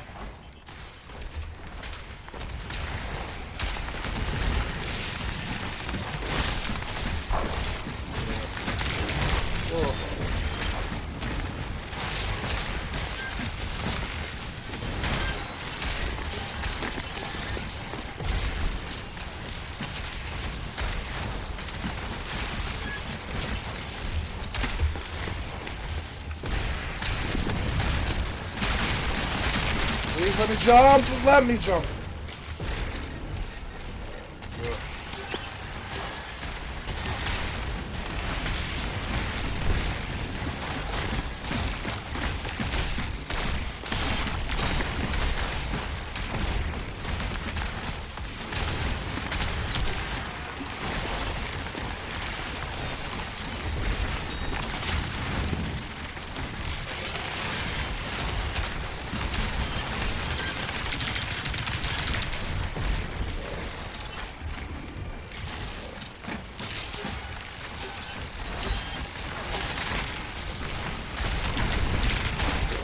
Oh god.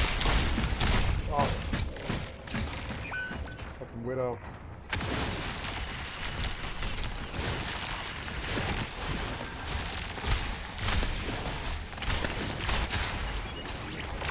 No, these guys can't get kills. They couldn't even stand on point. Please stand on point. I don't know. Oh, I got more kills than the other tank. Yeah.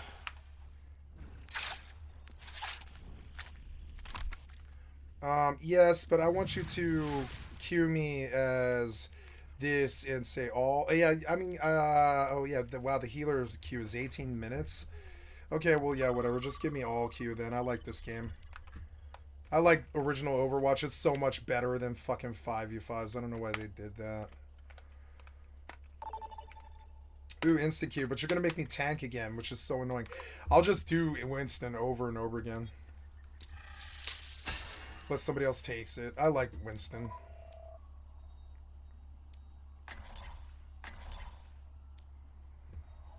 He wants to... Okay, well, I want to play Winston. No, I'll play Ryan for these people. They look like they might like a Ryan. We'll go gold next.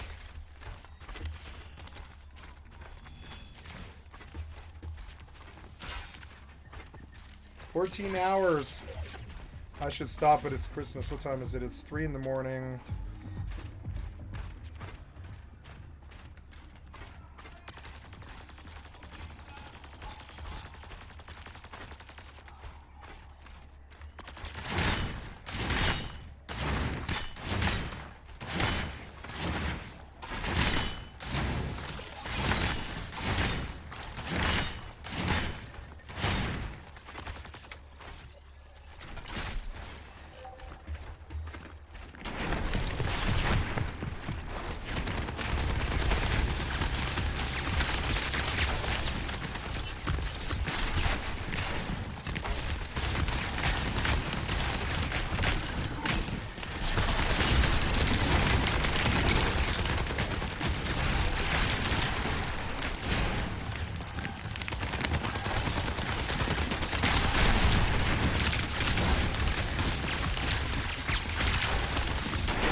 I'm gonna shatter here.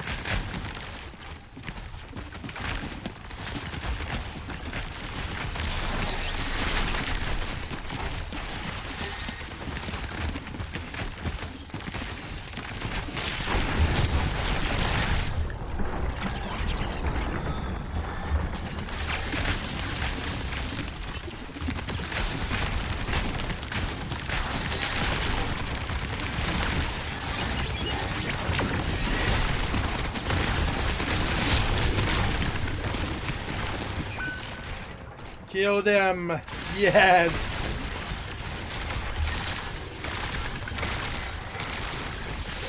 Yes! Beautiful.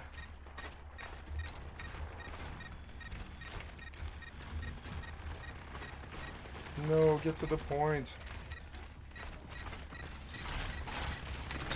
No, don't kill my team.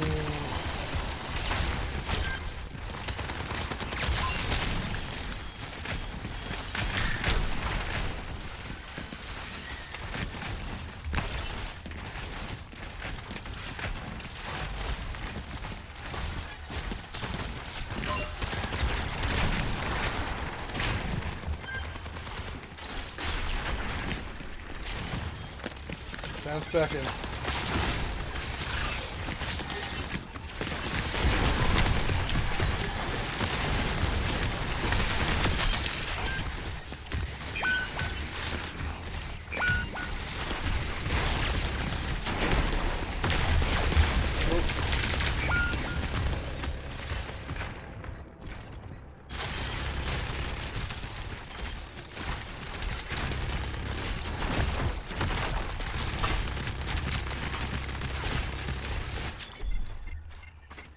No, how did they get this finally?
Oh yeah. Oh my god, I didn't get her!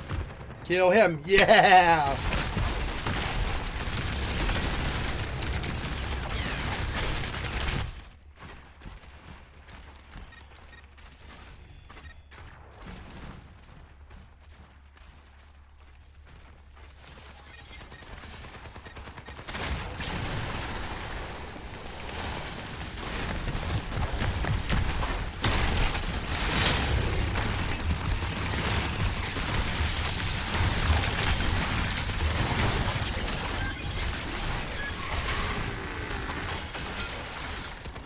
Nice.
Nice.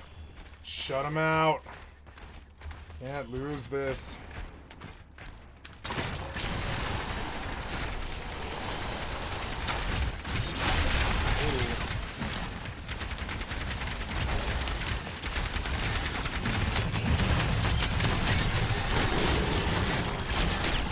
What?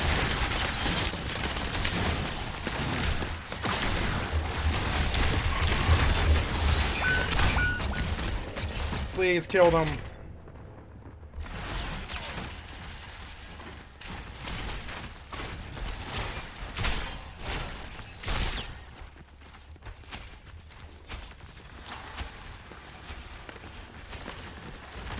No. What?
Am I out of fire now?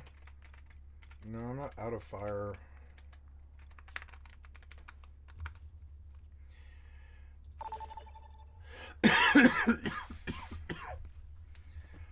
Yeah, maybe my New Year's resolution should be to get off the toxic PvP games.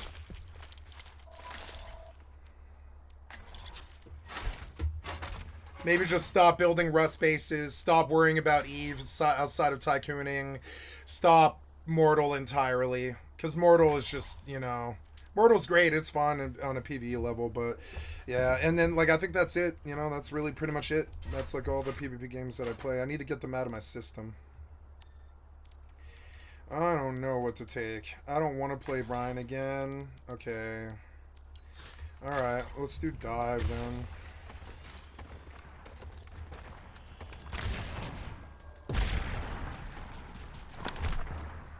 I feel like the jump timer's longer now. It's stupid. Winston is such a useless character now. Like, they needed to fix him, and they didn't. The bubble was a good thing, but it's not big enough and it's not strong enough. It is just not the shield that Ryan has. It's not even close to it. It's not even 1/10 of what the shield Ryan has.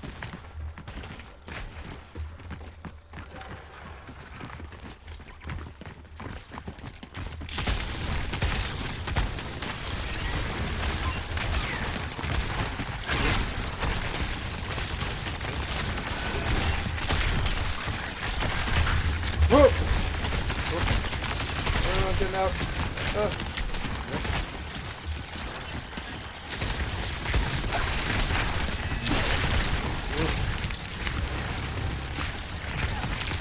Oh.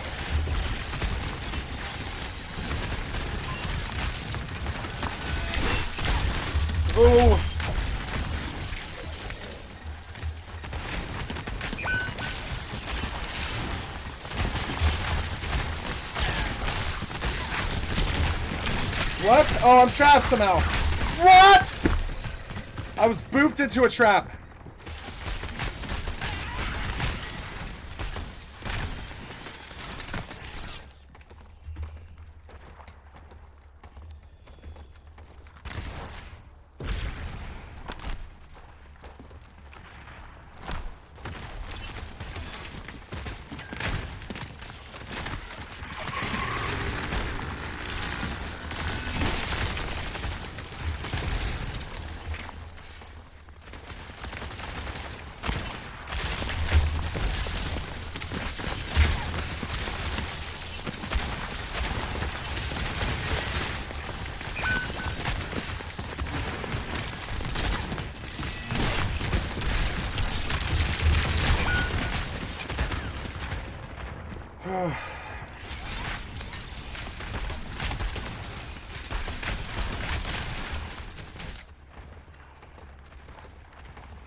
Oh!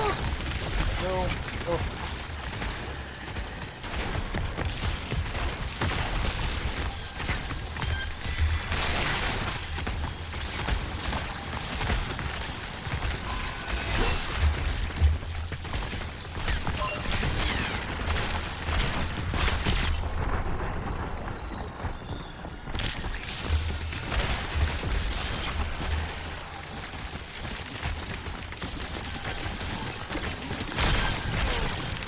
Oh!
Done quest bosses that are not repeatable. Once you kill them once per quest and get the item you need, they're gone.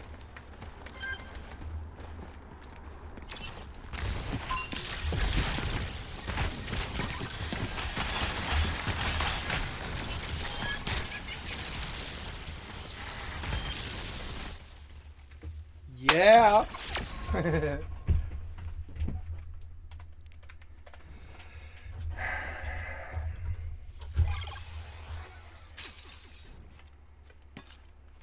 Third 12 and 3.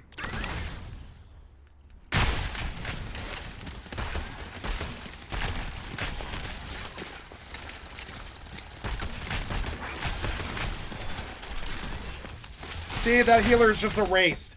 It's just not fair. It's not really fair. DPS should be softer than the healers.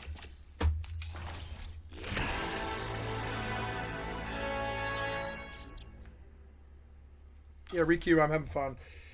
Late night Christmas, whatever. The guy can always wake up and eat dinner. Sleep until 4, play Overwatch till 6. Yeah, fuck it. I mean, what? It's my life. I can do whatever the fuck I want.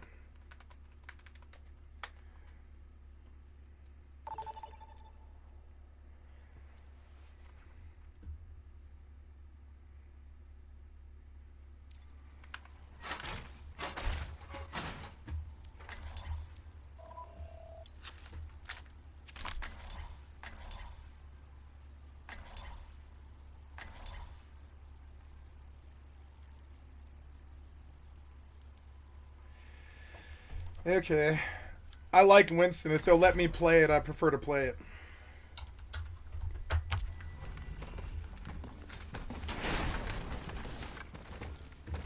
I'm gonna go flank. Yeah.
Ooh, tough crowd.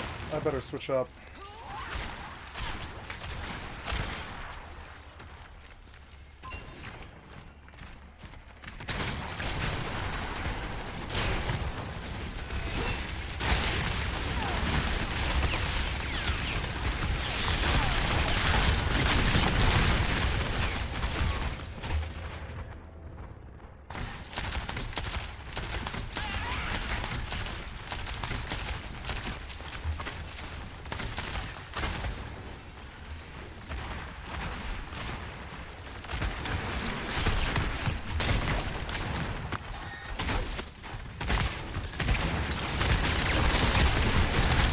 Bastion!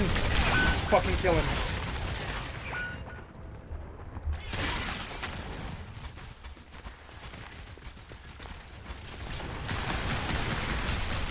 I didn't get the Bastion.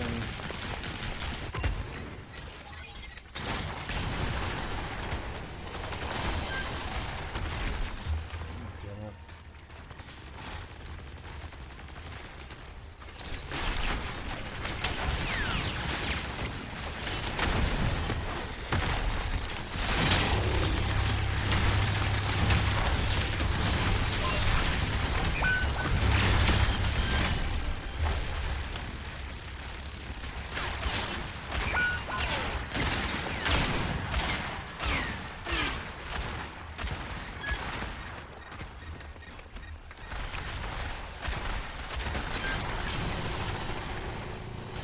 Good shit.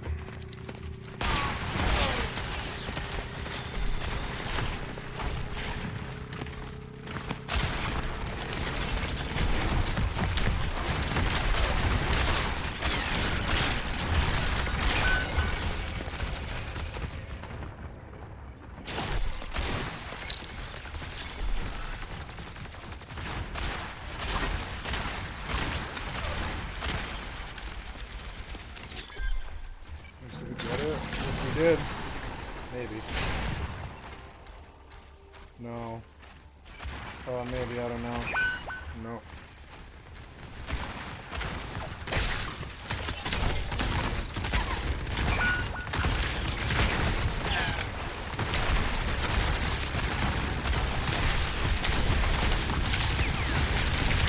What?!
What? Oh.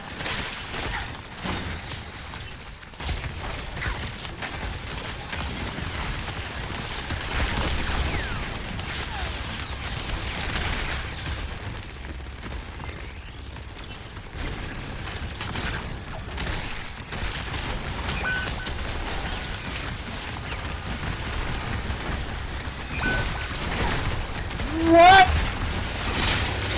Bro just goes right through me. Right through the charge, just right through it. Fuck was that?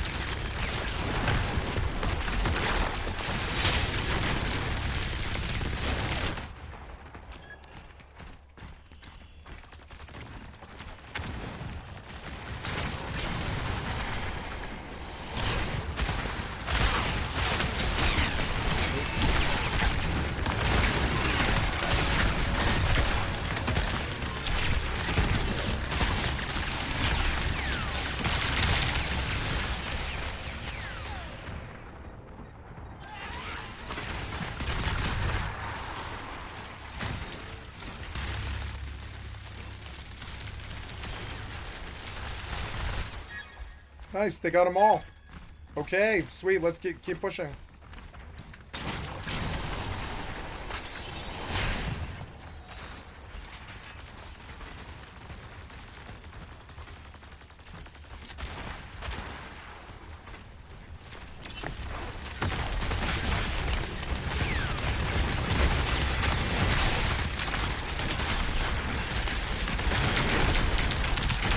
What?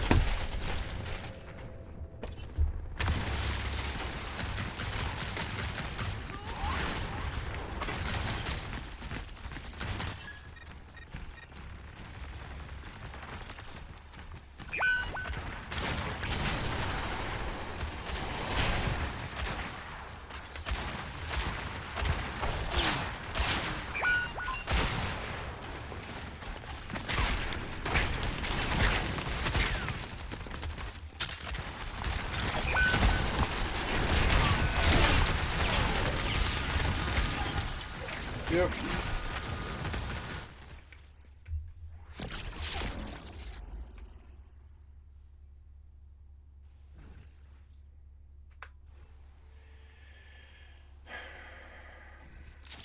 Well, I did it to 18,000 mitigation.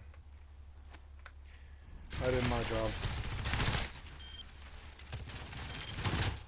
Fucking annoying. Their level up in each zone, only to just be fighting the same mobs and not working their way towards being able to fight a big boss mob or something that could reward them for their efforts of endlessly grinding. I would really like to see multi-combat put in for the sake of bossing like that. I think it would be really fun to be able to go with a group and fight something. I think that's going to be pretty important for the MMO aspect of this game, you know, playing with other people. There's no PvP. They intend to add PvP. I don't know when. Very curious of how many players are going to be actually interested in that. So there's no PvP. There's no group content, no multi-combat, so you can fight bosses with your friends, which is bold for an MMORPG, I'd say. And I don't think that's too great for the socializers. Brighter Shores is definitely one of the most single-player MMOs I've ever experienced. Really? Probably right next to Star Wars: The Old Republic. It's pretty close to that level of literally being able to do the entire game on your own, never interacting with another player ever. I think the only co-op things that you can do in the game, you can cut a tree with a two-person saw that you have to pay a lot of silver for, and I think you can fish together, but I'm not positive on that. I think you can. By default, it's fixed now, but you actually had to manually enable the ability for other players to see your name and to be able to talk to you or add you, or you being able to add others. I think it made a lot of players, they didn't pay attention, so they weren't talking to anybody, and they literally thought there was no chatting in the game for hours. Some probably still don't know. I don't know. A real head scratcher for me was the game's chat filter, the censorship, buying GF. That is a blocked phrase. It might be stricter than a Christian Minecraft server, but also if someone asks your level in a certain profession and it happens to be 18, do not respond. That number is blocked. This game has brought me back to the Club Penguin days of trying to tiptoe around the filter and hope that Penguin sees what you're saying to him. There has to be some kind of AI filter that they've applied. There's no universe in which they manually censor 18. I think the next tweak they should make is disabling the chat filter if you toggle it off. I don't think you can censor the game over, but you know, I think I should take it back fun if I want to. It's just very odd considering the demographic of this game. I don't think there's too many children playing. Probably many quickly. I guess it applies to the socializers. It definitely does add to that factor of feeling like there's just not a lot of people around. I definitely think some more co-op features, like making a group of 4 or 6 people in a chat for your group, or friends chat, clan chat sort of deal for bigger groups to join together in, world bosses together, or, you know, small, quick, mindless dungeons to run through to kind of switch up the whole gear progression thing in each zone. I know this section isn't as in-depth as the others. It's just, there's not much to talk about right now because there's not too many social aspects. It's definitely the weakest for sure. They don't have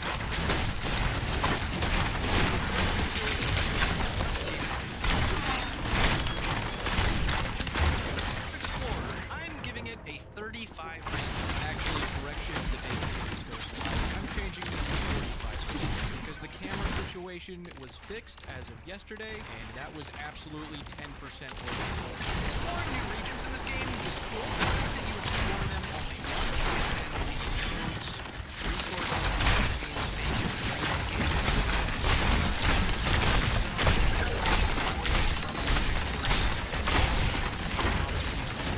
started the game. There's a little bit of claustrophobia felt when running around, but there's a lot of pretty areas in the game. I think the biggest dent in this score came from the way that the story is presented. I definitely had more expectations for more involved story, early game stories, that you could actually participate in when you started. The fact that the story comes in such short bursts, walks you behind just hours and hours of grinding in each episode, I wouldn't mind it at all. If there were side quests and other alternatives to do to progress throughout the episodes, but there's none. It's just grinding. There's just not enough right now. Achiever! I'm giving Achiever 4.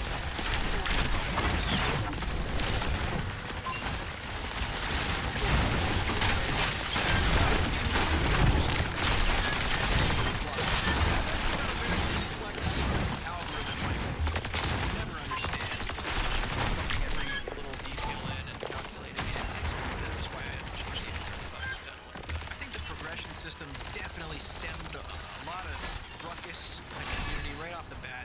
It's experimental. I mean, that should have been expected. There needs to be more goals to set, otherwise they're not going to stick around. There's no short-term goals in this game right now. Early days of RuneScape, you would just see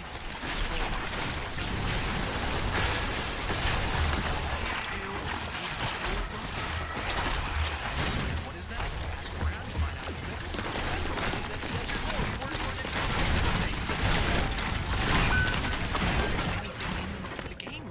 That is similar to that. Players are not going to care for long-term achievements. There's no short-term ones in between. It just feels like the game's grinds are built for grinds. The grinding gets you more grinding. There's no light at the end of the tunnel, and there absolutely needs to be a killer. I'm gonna be generous. I'm gonna be very generous here. You might be surprised. I'm gonna give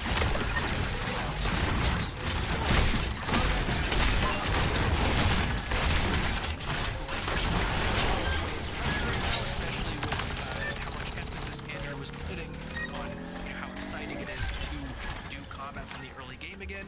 It feels like combat is definitely going to be a priority in the future, and I think there's a lot of good things laid in the foundation here to improve on the combat and things to look forward to. It's different, it's experimental, so I'm giving it the unique points here. Like I mentioned before, it's extremely important to encourage devs to risk experimental things. It's going to change everything. I don't think this should be a thing worth writing about, making a negative review about. They're trying something we've never experienced before. And for all we know, they could really perfect this thing going on and really appeal to players that didn't like it at first. I think the biggest thing hurting the killer category here is the gear progression. It just doesn't feel rewarding. You can't feel the gear progression. There absolutely needs to be tweaks to make that gear progression more evident. They need to fix the auto-retaliate stuff. With all the critiques I have, I think combat was my favorite part of the game. I did it the most. I was looking forward to it the most. Andrew's not wrong. Early game, combat, when you're just fighting the little guys and getting gear, it feels nice. It's relaxing most of the time, unless, it doesn't feel like fighting back. It's not bad. Socializer. I'm giving Socializer a 12%. There is next to no overall experience in this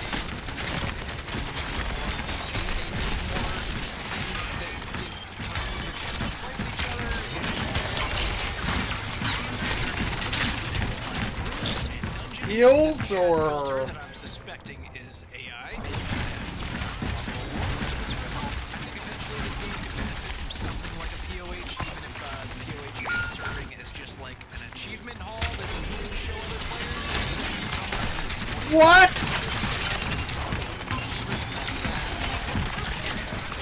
Why not make furniture?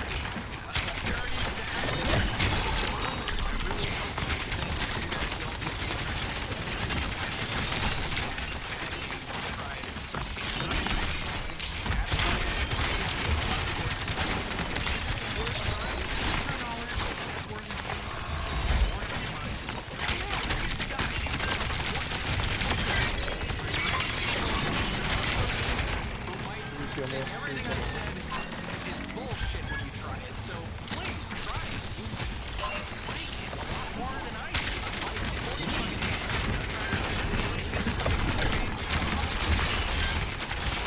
Maybe we'll be the psycho that goes for 500. I don't know. Chances are you crazy guy. It seems like Andrew and the team have been extremely quick to make adjustments and listen to feedback, and if they keep on that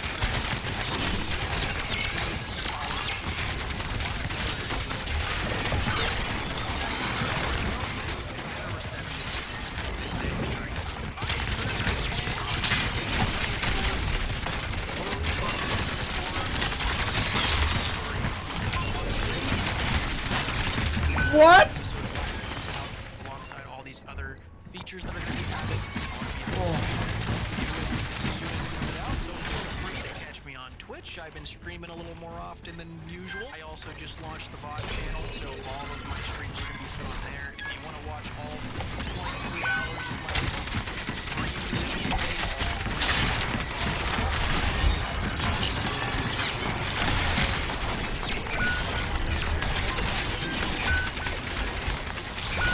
What? Oh. No. Ah. thanks for spending so much time with me. I missed this thing. It's been a good reunion. It's long as my ass. Take it easy. Is this like Underground Pass? Or is it trial and error till you get it? Follow me? Yes, sir.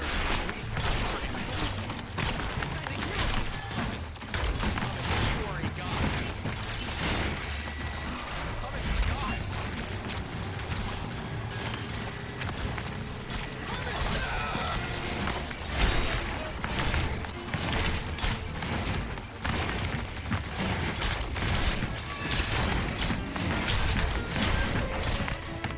What?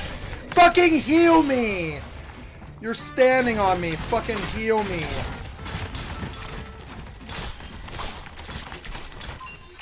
This ninja's gonna kill all 5 of us. Oh, damn it. Welcome back from more wrong way up.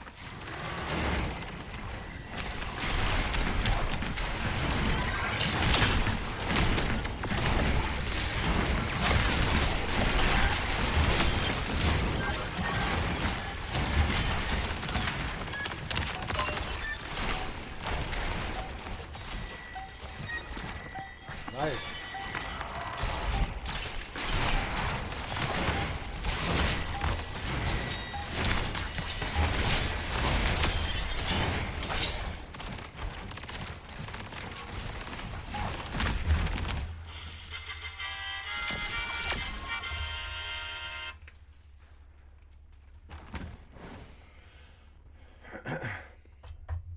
It just shut it on him, the poor guy. He did make it there too. He made it to the point.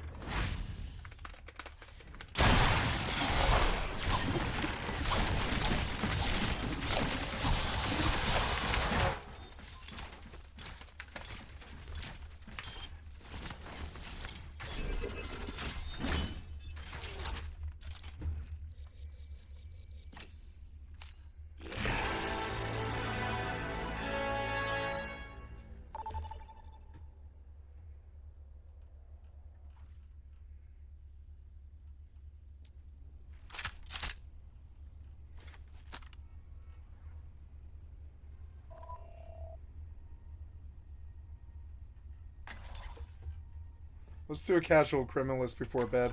It's 4 o'clock. I'm going to go bed at 6. We got 2 hours. I drank too much sugar.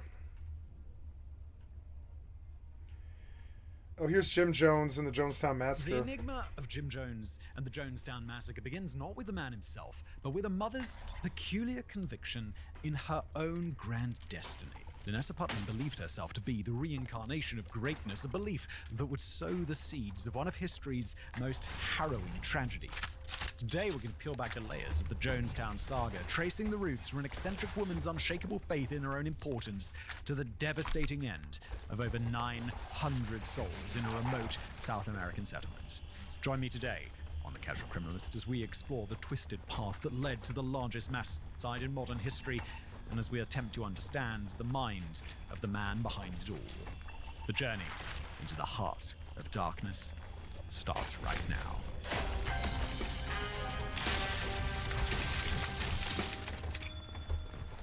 Hello everybody, welcome back to another episode of The Casual Criminalist. This one is a long one.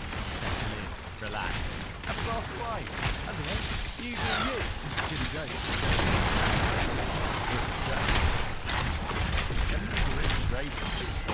Pages long.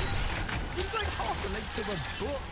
We're going to be here all the day. In fact, this is definitely going to span over 2 days. Oh, damn it. So, point at which my shirt is, point at which I would go.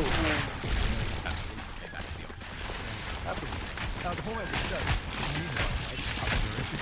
we're going to read it, explore together. Just like everyone. What? Come on. Ah! I was stuck for so long. 60 pages of detail before? Probably not. Several hours of video, let's go. Just before we continue with the video, I want to share our amazing sponsor with you, and that is Ridge Wallet. Look, holiday season is just around the corner, and if you feel like you're hunting, well, look no further. What it is, like, not just a wallet, it's a game changer. I wasn't sure what you were going to call it. Old school leather wallet. And I just kept that. The years that were there. And then Ridge Soft.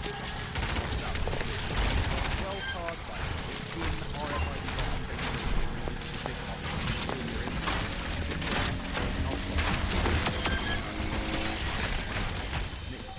CTP Jocelyn. Cash on the back. They've also got their key case, which I have here. And if you buy these two things together,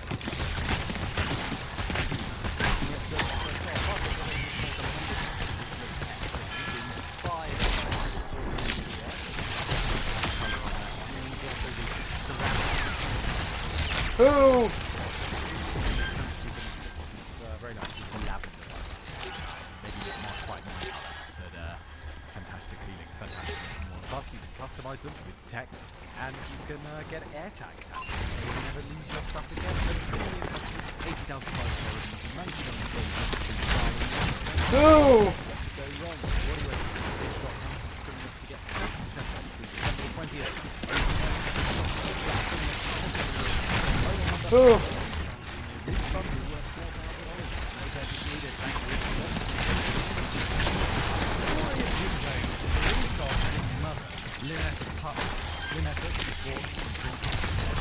No! No! So fun. I love this mode. 11 and 2, not bad. Princeton, Indiana in 1902. She knew that she was destined for great things because she had been a successful and respected woman in all her previous reincarnations. Usually as a famous author, she was quite vocal about her belief in reincarnation and the fact that she was supposed to be this great person, which caused people to view her as a little bit of an oddball, sort of surprise of nobody. But that was okay, because Lynetta Lyon, she enjoyed the looks of disbelief and failure and gossip that followed her, despite none of it being positive attention. Lynetta was one of those people who really prided herself on being different, even though every single person who makes their entire personality look at me, I'm quirky and different, seems to look and behave exactly the same way as one another. It's weird how that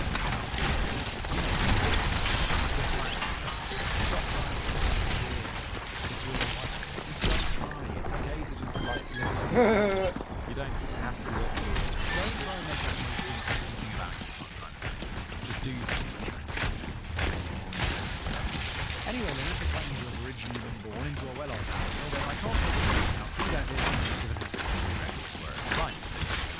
Sure, when she was born since birth, the last it's believed to be 1992, other records. So it's given her a tombstone for 1904. It's crazy. Like, nowadays, there's so much information about it. Like, I'm sure Google probably knows, like, my favourite ice cream flavour. It's cookie dough Ben & Jerry's. But, like, the amount of data is insane. 100 years ago, they were like, she was born, like, I don't know, 1983, something like that. Something around that time. Regardless of whether or not their family was really wealthy originally, it was definitely just... Her family fell on the right, so she vowed to bring in wealthy so that she'd never have to struggle financially again. Small families were holding back her greatness, so she couldn't spend a whole lot of position, or she had to worry about money. Yo, if you're so great. Reincarnation authors. Just go write some cracking books. Without paying the bills. Easy, come on. You know you can. This idea of being held back by others was a common belief with Lynette in general. This sounds. Is this like a narcissistic trait? It's like, the only reason that I'm not great is because other people don't recognize my greatness and they're not willing to give me the opportunities that I need to express my greatness. So alright, so chill out. Take it easy, Lynette. After all, she's amazing. She was destined to be a great, successful person in all her incarnations. And if this didn't happen, it was only because other people in her life were holding her back. Not because on her part. Yeah, it could never be you, Lynette, could it? You narcissist. I was going to say like something rude about her, but I decided not to, because all she is so far is a narcissist. Lynette first tried her hand in marriage a few months before her 18th birthday, assuming the 1902 date is correct. The marriage only lasted a couple of years, and about a year after her divorce, she decided to give it another go. This time, this was finalised after just 5 months. Then was able to provide her Lynette the way she needed, and she sought to find a financially stable investment.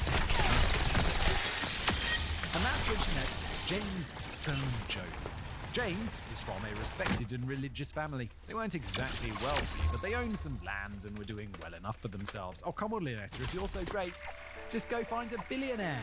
Or, this was the past, a millionaire to get married to. Easy, come on now. If you're so wonderful, everyone must love you. You gotta bag yourself a rich husband ASAP. Most of all, they were a family of hard workers, with the exception of James, that is. James didn't have any real motivation for work ethic. He picked up odd jobs, mostly doing road construction, but that was about it. Yeah, he sounds rich. What do you do? I build roads. Like, you own a road building? No. I lay the blacktop. Lynette, what's up?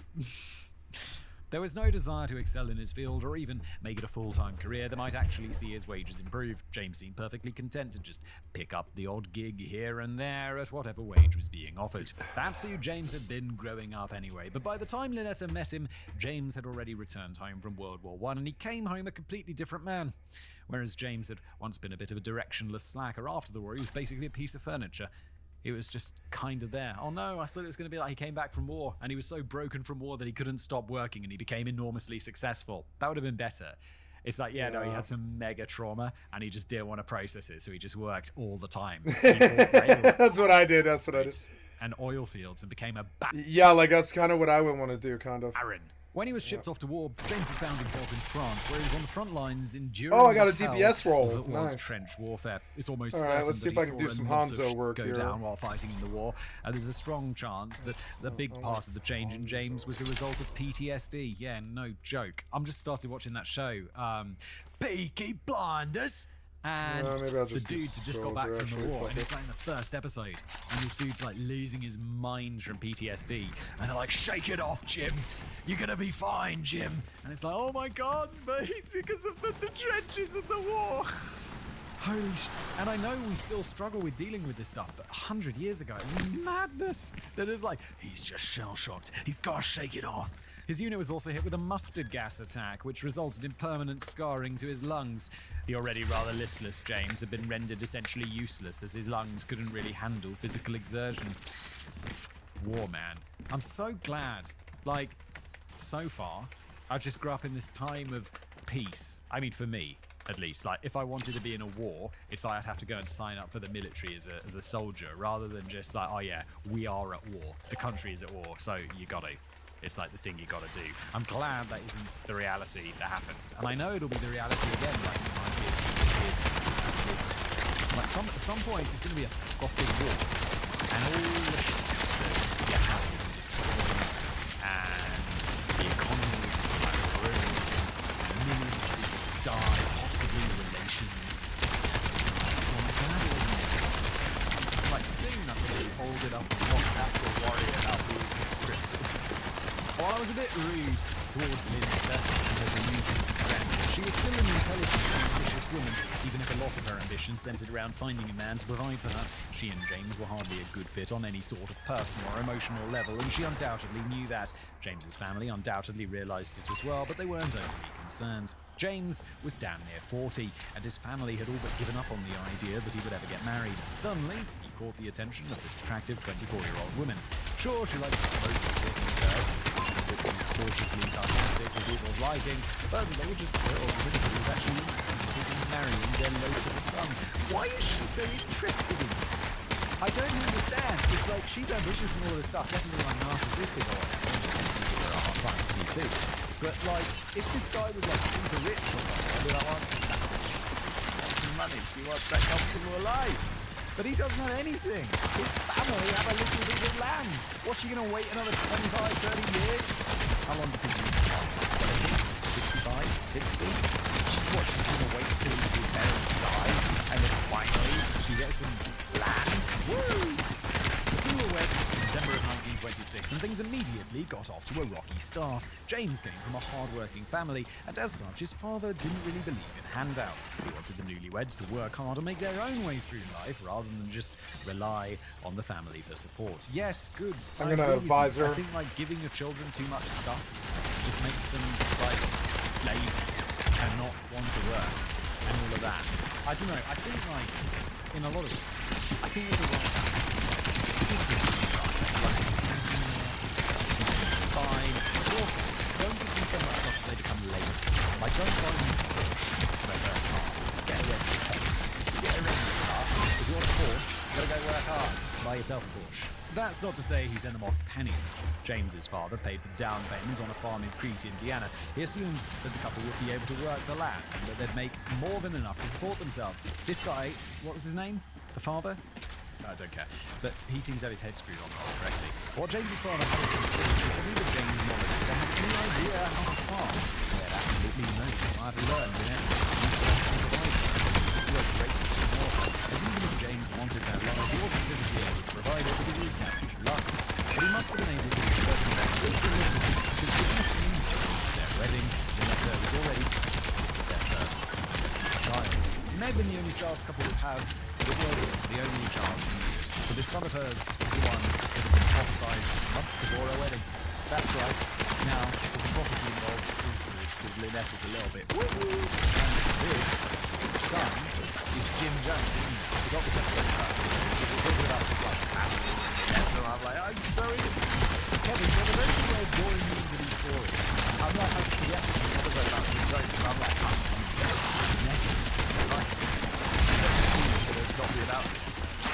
in 1925, Lynetta's mother died of tuberculosis. She also contracted the disease, and in 1926, she nearly died. She claims that while she was extremely sick, she had a vision of herself on the Egyptian River of Death. She was using a coffin as a canoe and the rams and plank as a paddle, steering herself toward the other side. It was then that Lynetta claimed to see her mother on the bank on the other side of the river. Lynetta's mother told her that it wasn't her time yet. She had to give birth to a baby boy first, and that boy was going to grow up to be a great man. A great man, one of the greatest men the world had ever seen. Your delusions, Lynetta. Narcissistic delusions of grandeur, or what? But that's going to be not healthy for the child. Like, you're going to be a great man. It's like, holy okay, no pressure. After about 4 months, Lynetta finally recovered from her tuberculosis and she married James at the end of 1926. While I don't know if she told anybody about this dream, at the time she This guy really wants me. did while she was pregnant.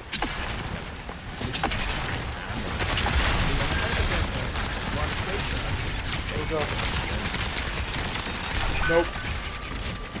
13 player kill steep.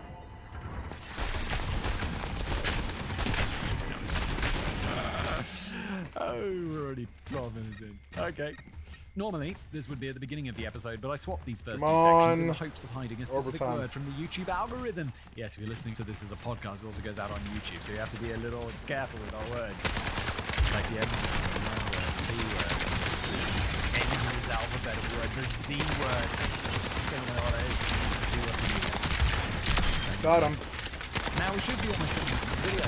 Pretty much bang on there, Kevster. So it's hopefully only a case this video without getting video flags. The Jonestown Massacre is one of the largest losses of US civilian lives in a non-natural disaster. Second only to 9/11. Right, good lord. Wow, what about that, the bombing? Oklahoma City bombing? They say, oh, C9! It's a long and complex story, so there's no time for a long and meandering introduction, but there is one point I need to emphasize before we get too far underway. The events that happened on November 18th are usually referred to as a mass suicide, or mass suicide. I do not mind either of these to be accurate. Make no mistake that everything that happens is murder. If somebody points a gun to your head and tells you, drink this poison or I'll shoot you, drinking the poison in that scenario is by no means an act of suicide. I don't feel so Any instance of jolly the term anymore. mass suicide that appears in the text was only chosen because that's how it was being I don't discussed feel by the so parties jolly involved. anymore. My using that term is not an endorsement of the idea that Jonestown was anything short of murder. And I hope that is the same. What did I conclusion get? you will come to 27 as well. crits? Yeah, Well, not Kevin, bad. I you've mean, got what's my 57 accuracy? pages left I to don't know. persuade Does it us. even We're going to say? be here all day. I hope you're comfortable. 6 minutes? That's I all got I a cushion got. and put it on this chair before I started recording for extra comfort. How many kills did I get that match? It was a lot. An awkward childhood. It was like 17 and 4 or something. Jim Jones was They, born in they Crete, came hunting for Indiana. me a couple of Went times. on They couldn't Crete find last me. year. Not Crete, Indiana. Crete, Greece. It was nice. It was lovely. A lovely time. As much as you can with like screaming bloody kid. Ah, Dad, it's so hot. Just trying to relax. Trying to relax. Somehow you make it more stressful than being at home, children. But the family wouldn't stay on the farm much longer. Both Lynetta and James have been unwilling or unable to turn the farmland into anything financially stable, and James's father has only provided them with the down payment. The family's main source of income was James's military disability checks, which were not enough to Military survive on. disability. I can't find any record of exactly how much James was receiving in this. Using today's numbers, he'll probably be receiving around $12,000 to $18,000 per year.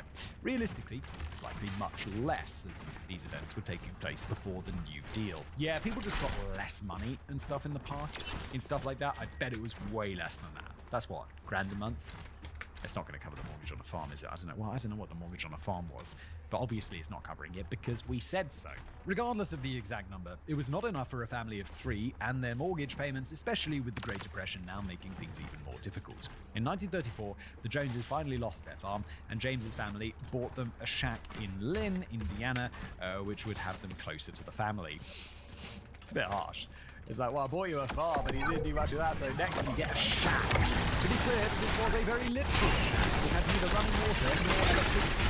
While the accommodations were hardly spectacular, James's family so they could pocket financial support during his early years. However, they demanded them to get a damn job as soon as Jim was over to school.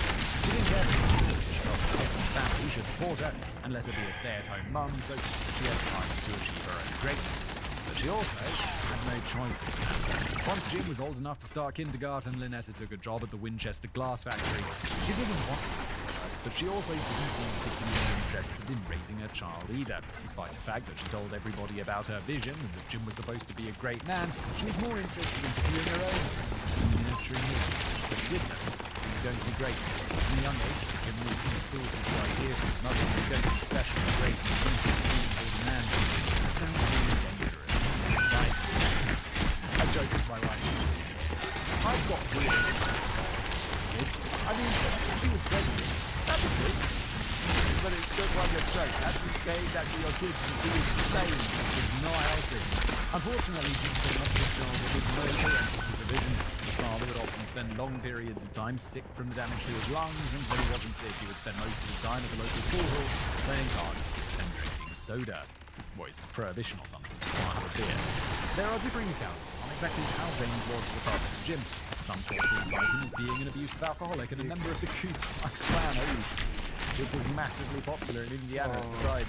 However, other sources point out that Jim was born during Prohibition, and that even after Prohibition ended, Randolph County, where Lynn was located, remained a dry county for years. Yeah, because it's impossible to get drunk in a dry county. It's worth noting that the main source of the information regarding James seems to have been Jim himself. Jim liked to tell stories about horrible What? racist. God damn it, man. However, the point of this wasn't to explain why he hated his father or something. It was to show how different they were. In these stories, James repeated the traditional white Protestant values of the establishment, who Jim would combat as an agent of change and equality. Personally, nobody else spotted Jim's versions of events. James was absent for pretty much all of Jim's development, and he certainly wasn't a good father, but I don't believe that something like he was a monster. He was just an already unmotivated guy that can always have a first place. Yeah, that sounds like that. It sounds like this guy probably wasn't used to probably get up in his chair and use. As for Lynetta, like I said, she was at work for some reason she had a rule that she insisted on enforcing. When Jim was at home from school, she was only allowed to his This resulted in Jim spending a lot of time wandering around town, even when he was only 4 or 5 years old. What the? My kid's like almost 4. The idea that she could just be on her own wandering around is insane. What the past? She got into trouble. She's 4. Because much of the Joneses' extended family lived in Lynn, he did have aunts, bosom cousins he could visit, but he often wound up being taken in by other women who lived in town, needing attention and clothes. Food was important because Jim's family was so poor that they often didn't let him to eat. When he was home, he was sometimes sent off to the woods to forage for food, so he didn't snags like a neighbor was What? Great for him. When he lived in his neighbor directly across the street, Murphy. Murphy was not only Jim's body, but his soul as well. She read to him from the Bible. Jim quite enjoyed the Bible stories. From a young age, he had an incredible ability to memorize long passages of scripture. He would spend a lot of time What? So annoying. All you gotta do is be a little bit into my religion. Okay, that sounds good. Is there food? Is there food at the church? Please be food. I don't want to forage for mushrooms again. I'm hungry. I want a Twinkie. Going to church on Sundays was a big deal in the area, but the Joneses never attended. This left them largely isolated as poor godless heathens, a perception that was only perpetrated by Lynetta coming to act in ways that was believed good Christians should not be in public. Now that most of the world is the same in the soul and the power of Christ, church services, not only acting as on days, that, trying to name for themselves, preacher, local night, and believe in God. God damn it. What truly moved and captivated Jim was that the preacher, Myrtle's husband, had the complete and undivided attention of everybody in the church. And that is what Jim wanted. Eventually, he started visiting more churches until he had attended every church in town. He would sometimes sit for half a service at one church before leaving to go and attend services at another church. He loved it.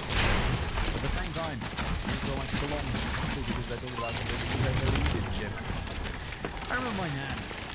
She never believed in God or any of this stuff, but when she was a kid, she would tell me she had to go to church because everyone went to church, like back in the day. And she was like, yeah, you wanted like careers, like connections. I think she got her first like job.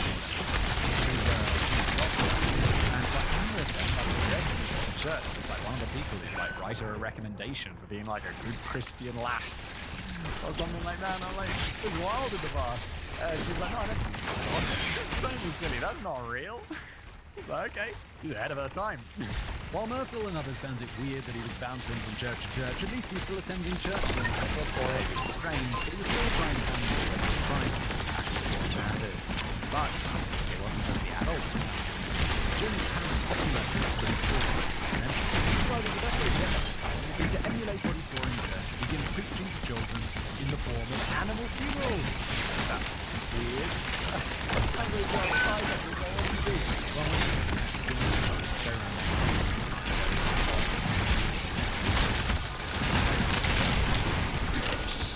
first they kids liked it. Sure, it was weird having a funeral for a dead raccoon or something, but it was different. It was kind of unique. At least for the first hour or so, they got really bored really fast.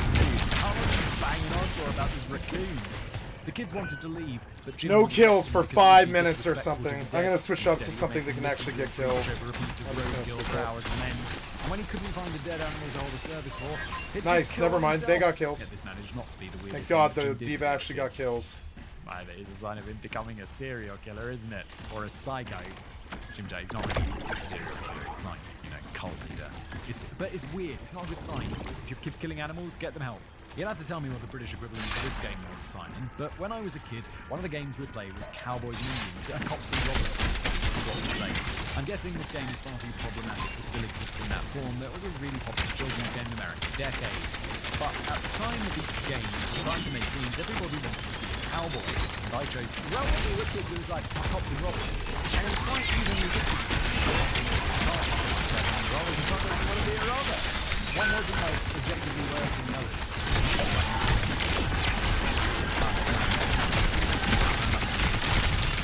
Fuck! And I chose to believe we all felt this way as kids because cowboys had guns and were a major advantage, not for any reason. When Jim was about 9 or 10, kids were running around the street similar games, except that this was during World Lost. War II, so instead of being Western themed, all the games would have been based on the war, with all of the little kids play as American soldiers protecting the United States from Nazis. All of them, except for Jim, who wanted to be Hitler. Okay, Jim. Shotgun Hitler! I want to be Hitler! Please don't click that. Sometimes I see these out of context videos and it's me just shouting like crazy racist, like out of context. Well, God. Jim thought Hitler was the best. Common opinion, Hitler is not God. If the other Someone tank could had clip done that. anything at all, Hitler is the best! Not because of his political beliefs and his desire to eradicate the Jews. Those were the best things about Hitler. What are you talking about, Jim? Just that it was so impressive to watch Hitler speak. The man could really captivate an audience, and that's what Jim wanted for himself. He wanted to be able to stand in front of a crowd and have people think, man, this guy's even more entertaining to listen to than Hitler. Yeah, that's what everyone says. It's like, wow, that guy's as good as Hitler. Whoa! That's what everyone knows Hitler for. Not in genocide. The other kids his age didn't like this at all, so he resorted to playing with the younger children, often some of his cousins. He would take the kids out to a field while pretending to be Hitler and force the young children to goose step for him. If they didn't do it right, why? he'd snap their legs with a Fucking branch. why? Jim is gonna grow up to you. Surprise to nobody listening. Jim's gonna turn out to be a bit of a monster. Needless to say, none of the kids' parents were very happy about this, and they went to Lynetta to complain. But Lynetta wasn't having any of this. Not only did she refuse to reprimand Jim for wanting to emulate a genocidal dictator, she was proud of him for it. Jim was a weird outcast just like her, and she thought that should be celebrated. This was one of the ways that Lynetta was able to have a profound impact on her son. She may not have had the time to do any actual parenting, but she still managed to warp his little mind in some Jim ways. For example, Jim had a nasty habit of stealing candy from grocery stores. Parents were pretty angry about this. I remember my little sister was 4 or 5 and she grabbed a candy bar from the display in the checkout aisle. When my mother was loading the groceries into her car and saw that my sister had stolen something, she made my sister walk back into the store, return it to the checkout manager, and apologize for stealing. Does a 4 or 5 year old have a concept of stealing? Like, I think my kid, like, if my kid took a chocolate bar, I'd be like, you can't take this. I wouldn't ask him to apologize for stealing. I'd just be like, that's cool stealing. Oh! So maybe like 4 or 5 didn't understand the concept, and I'll be like, oh god, don't take it back inside. This response is definitely Ooh! but Lynetta handled Jim's away. Instead of trying to teach him that stealing was wrong, he was proud of him for stealing what he wanted and taking it instead of letting Oh, what? him down. Uh-oh. You think you're sending a good lesson, but you're not. Of course, Lynetta still knew what was wrong, which is why she worked out a deal with the local grocery stores to leave Jim alone and just keep a tally of what he stole so that she could come by every Saturday and pay for it. That is bizarre. That's some quality parenting right there, but it played into the one and only message that Lynetta wanted to instill in her son. Never let the man get down. She would rant at him about all the injustices and inequalities of the world. After all, the evidence from her previous lives showed that she was destined to be a great woman for society. It tried to oppress her. It didn't matter how smart and how rich she was. She was passed over for promotion and after promotion, class actions, the man. I wanted to go let her down. With her, it's not like she was wrong. In America, and they weren't really in the business of promoting women to positions of power and authority. But yeah, that's fair.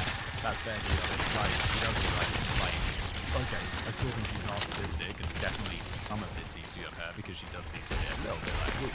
But fair argument to get it. Of all the things she got taught him, fighting against inequality and justice is hardly the worst moral that Lynetta instilled in him. But once combined with her refusal to teach him their business being right and wrong and her constant destiny to be a great man, the message is sweeping societal changes and more that the world is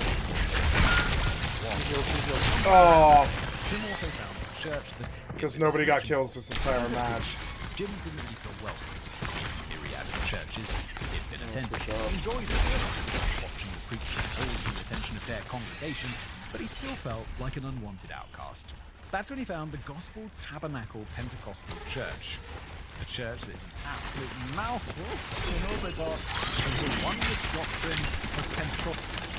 Kevin McKean explained this. I don't understand it.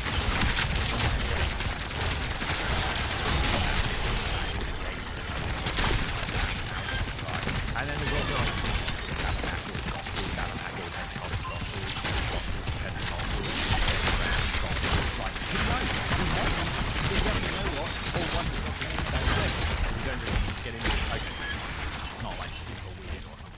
What mattered was that this church was different. It wasn't a solemn occasion where the pious came to be reminded that they were horrible sinners in dire need of repentance. It was a goddamn party. People were dancing and singing and stomping, and everybody was welcome. Despite the dramatic and somewhat chaotic atmosphere, the preacher was still able to watching out the long services and nothing more. This sounds like a cool church. This sounds like kind of fun church, if there is such a thing. And, of course, for his sermons, which routinely displayed acts of faith here. I love it. Come up here, nice. son. I will bless nice. you with the gold, and you shall walk again. I love that shit. It's so wild. It's so fake. Most importantly, this church gave him a sense of family they'd been longing for. He barely had a family of his own, and the Pentecostal church welcomed him in with loving arms. This only plunged Jim further into his religious obsession. One summer, he decided to go away with Myrtle Kennedy to Richmond, Indiana. On vacation, Jim wanted to go along.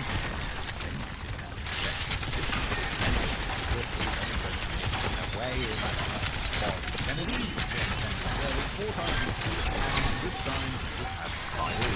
It was only when he returned, things started to go south. For reasons that can be given to explain, when he returned home from the summer vacation, he got together with a group of young children from the neighborhood. Each one virtually quite unnecessarily graphic detail. Vanessa was confronted by the other parents who demanded that she keep her son in line. But again, she refused. She was once again proud of him for being weird and different, and didn't seem to care that the entire town was starting to view her son as a bit of an outcast. Yeah. Rein him in. It's too weird. It's okay to want you things for your son, but like, how about you do some parenting? Things like this instead of attending school, or whatever the 1940s equivalent of jeans and t-shirt was, he insisted on wearing a simple desk school every day, or carrying around the Bible. Jim sounds annoying.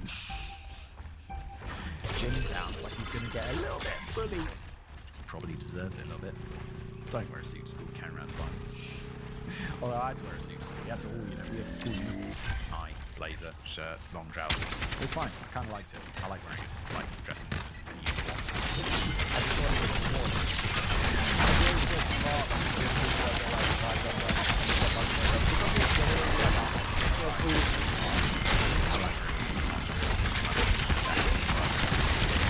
Oh god. Like these parts. Please kill them. Jim did little to ingratiate himself to his peers, preaching to them about the evils of their drinking, smoking, and dancing. He also interrupted them and forced them to read the Bible with him. How he didn't. Nice, we got them all. That guy is anybody's guess.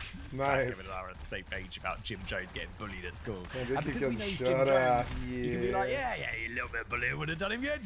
Probably not. It probably made it worse somehow, wouldn't it? Even though it's Jim Jones. He was now the age when he was interested in girls, but they weren't interested in him. This is probably for a couple of reasons. First, he was dating, especially but more importantly, high school dating wasn't a serious thing back then. While the typical high school relationship today lasts for 1 year or less, with the average length recruiting the young people that are involved, in 1940s in Indiana, these relationships were pretty much the end of it. Kids would pair off early in their high school years to begin dating, and then they get married. Fucking to chaos. I can't believe they got this. School. Did they get this? No, it unlocks in 29. No, we got that. Anyone that I knew from high school ended up marrying the person they were with at high school. No. And I don't know because I don't use Facebook, so I don't know. But I don't think, I don't think so. I really don't think so. There was one kid at university who we were in our first year of university and he was married. And that was weird. We were like, that's weird. Why is he married? We found out he's super religious and we found out and we were like, understood. Tom. Understood, Tom. I understand. We need to be married first. I'm definitely not saying that juniors about age 13 should be system, but it was their system. It was what was expected. However, Jim couldn't have the girl he wanted. He had a crush on Sarah Lou Harlan, the daughter of the town dentist. Everybody had a crush on Sarah Lou, but she already had a boyfriend, somewhat unfortunately named Dick Grubbs. Bro. Why? Why? How does a name like Grubbs last over the generation? Surely you're changing that to a cool name. Like Listener. Even though all the guys in school had a crush on Sarah Lou, they understood that it was inappropriate to try and steal another boy's property. I mean, girlfriend. Jim didn't get that memo, so he followed Sarah Lou around constantly. She was in church did, but Jim wasn't interested. Sarah Lou was like the candy bars in his childhood. He saw something he wanted, so he was going to take it. It was his right to, and nothing anybody said or did was going to stop him, not even Sarah Lou. Dick's married to the good-looking girl that everyone wants. I'm going to guess that Dick Grubbs, a bit of a strapping lad. How about Dick Grubbs beats the shit out of Jim until he leaves Sarah Lou alone? And then we could all be like, oh no! Dick, you beat the shit out of him! Shut out! And everyone's like, you fell, Jim fell. Even Jim will be like, I fell. One day, Sarah Lou returned to her home and was shocked to find that Jim was in her house talking to her parents. Oh my god, that would be weird. Somehow he hadn't been able to win her over with his stalking, so he just decided to try manipulation instead. Jim had charmed the pants off Sarah Lou's parents. They thought he was such a nice, respectable and religious boy, so much more polite than her current boyfriend. Maybe she should try dating Jim instead. The answer to that was teenagers always listen to their parents. How about you date the weird Bible guy rather than the strapping young man that is Dick Grubbs? I've just assumed Dick Grubbs. But I'm happy with that. I like it. Of course, what? after stalking Sarah and repeatedly asking her out for months, he stopped seeing me out of nowhere, pretending like the entire thing never happened. Jim did really date another girl at his school, Phyllis Wilmore, but that didn't go anywhere. She was the smart girl in school, and their short-lived relationship was described as too awkward, trying to figure out how dating was supposed to work. But Jim wasn't the only Jones interested in dating. The latter had taken a boyfriend as well, something that Jim was well aware of. In fact, the entire town was well aware of it. Stories of James' alleged drunkenness. Oh right, she's still married to James, the furniture drunk dude. My bad. I forgot that. I was like, oh, she knows her boyfriend, he's dead. For some reason, I think it was I recorded another video earlier, and the father died of like cirrhosis of the liver or some shit. So for some reason, I got it crossed in my mind that old Jim Senior had popped his clogs. But no, he's still alive. He's not really about the story because he doesn't do shit. Stories of James's alleged drunkenness and abuse had gotten out, so it wasn't a surprise that Lynetta would want to find a different man. Of course, the people of Lynn weren't fully convinced that James was actually an alcoholic, and it doesn't seem that anybody believed he was abusive. They had all seen how difficult something as simple as walking was for him, so the idea that he could physically assault anyone seemed absolutely impossible. But even if those rumours were true, he was still unable to provide for his family and did little more than exist, so Lynetta's infidelity was the one thing people in town didn't judge her for. While this was going on, Jim had taken up a new pastime. You see, Randolph County was a bit odd as far as farming communities went. Though most farms across Indiana and the country still relied on black neighbours, in Randolph County it was possible for rural white folks to go years at a time without seeing a single black person. Lynn was one of only 2 exceptions to this throughout the entire county. Every weekend, scores or possibly hundreds of black farmhands would travel to Lynn to purchase goods and trade their crops. Though they certainly were not treated as equals, the residents of Lynn were generally friendly to their weekend visitors. They would never have allowed the black children to attend Lynn's rather exceptional public schools or come home to their houses to play with their children, but they at least managed to be polite in public. Jesus Christ, the past. This was 100 years ago, and that was the best people could hope for. The white and black people would all stand in line together at the same shops, and they'd even make friendly conversation outside of the grocery store or whatnot, but God forbid they play with the children. Quiet racism is far from an ideal case scenario, but it doesn't indoctrinate or radicalize people the same way as more overt racism does. Jim and the other children of Lynn grew up with constant exposure to these friendly interactions, so even if there was a lot of racist talk at home, they still would have learned from example to treat black people like human beings in public. The past really was the worst, because I feel like I'm somehow supposed to commend the residents of Lynn for doing the absolute bare minimum. And it's not like the 1940s is really that long ago either. That's the crazy thing. Like 1940s to 2020s is like an average of 80 years. It's not that's the thing. Like the older I get, like when I was a kid. Oh, please. Oh my god. Long ago. And now that I'm an adult, even though it's a lot longer, it feels so much closer. Because I'm like, well, I've lived like 36 years. And then like 36 years before I was born, it was like the Second World War had basically just ended quite recently. And that's like, it doesn't feel like that long, which is nuts. There's obviously a point to all of this, which is what Jim has seen a few times in travel to Richmond. He and Phyllis have gone on a movie day to Richmond, and he visited the city a lot of times as well. Richmond is close to the big city. I cannot possibly have a large place around the world. And a population of 20,000 people, small town. Barely more than the town is, I think, if you consider it pretty small. But I guess... What? Oh, God. The rural community of most of the top 1,000 people, 30,000 does seem to be quite embarrassing. As an Whoa. Oh my god. As an allegedly big city, Richmond had a lot of minimum wage factory jobs that were filled by almost exclusively black employees. This created a large community of poor black people living in Richmond, and what Jim witnessed wherever he was in the city was nothing like what he was used to back in Lynn. White people would hurl insults and racial slurs at the black people, ordering them around like dogs. It would be difficult to describe exactly how racist the actions and the views of white people in Richmond were without getting really gratuitous, but there is a more simple way to explain it. Outside of the Deep South, Klan was so prominent that they were a major political force in the state, and while the numbers varied, as much as 25% of the population of any given town were Klan members. Oh my god. In my mind, I was like, yeah, KKK was weird and riding around with their like weird white hats and like burning some crosses or something like that, like doing their racist things. It's like, oh my god, back in the day, there were a lot of them. 25%, that's 1 in every 4 people just openly wandering around. Now it's like, I'm sure like, if you can't like wear that shit openly. Americans like that, like freedom of expression, freedom of speech, I don't know what it is.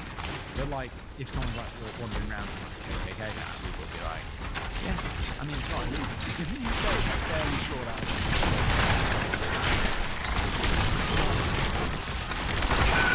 What was this? Whether or not that includes enrollment in youth and women's KKKs. So it may actually have been a lot higher than that. Surely it does. Past always got to remember that. Jim didn't like this at all, so he decided he was going to start putting everything he learned into practice. He became an avid reader, consuming the works of the great men who inspired him, like Mahatma Gandhi, Karl Marx, Joseph Stalin, Adolf Hitler, Mao Zedong. The two things he learned were his staunch belief in communism and his ability to use manipulation to gain total control. He wanted a communist utopia in which everyone was treated equal under his sole authority. And it's like, yeah, communism, everyone's equal except the people in charge. On Saturdays during high school, he would wake up early and take the train to Richmond wearing his church clothes and his Bible. Then, walk on the bus into a black neighborhood where he would stand and read crowds. Crazy-ass white kid was going to come to their neighborhood and start preaching about equality. He had to be out of his damn mind. But over time, they started to take a liking to Jim. He seemed sincere in his words. Yeah, I mean, I get it, it's crazy. It seems like an insane thing to do. But like, here's a guy, and he's like, going to the town, I see all this racism. And he's like, I don't like that. I don't know why. I know that. I'm going to start reading about that's not right. Although, maybe, shouldn't we be preaching it in the white neighborhood? We're like, yo, how about we stop these racist things? How about we try that rather than the black neighborhood? Where he's like, hey, how about we stop being racist? And it's like, yeah, we'd like that. That would be nice, Jim, thank you. He seems sincere in his words. He constantly quote long passages of scripture, and no matter how many different things he preached about, he always came back to everybody. God, almost something. Jim had been experienced the same type of persecution that he is now trying to preach to, but he had been looked down on his entire life, before being entirely to leader. His less than ideal childhood and true belief in communism lent his voice the sincerity it needed. He was still far too young to form his own congregation, but he undoubtedly knew he would be able to by the way he eventually won over his crowd. In 1945, the man Lynetta had been dating moved out of Lynn. This was a huge turning point in their lives, with her boyfriend now gone to the world which wasn't easy to stay in Lynn any longer. She was sick of her husband and her family, so with her lover gone, it was time for her to divorce James and take Jim somewhere else. She moved with Jim to Richmond, so she made the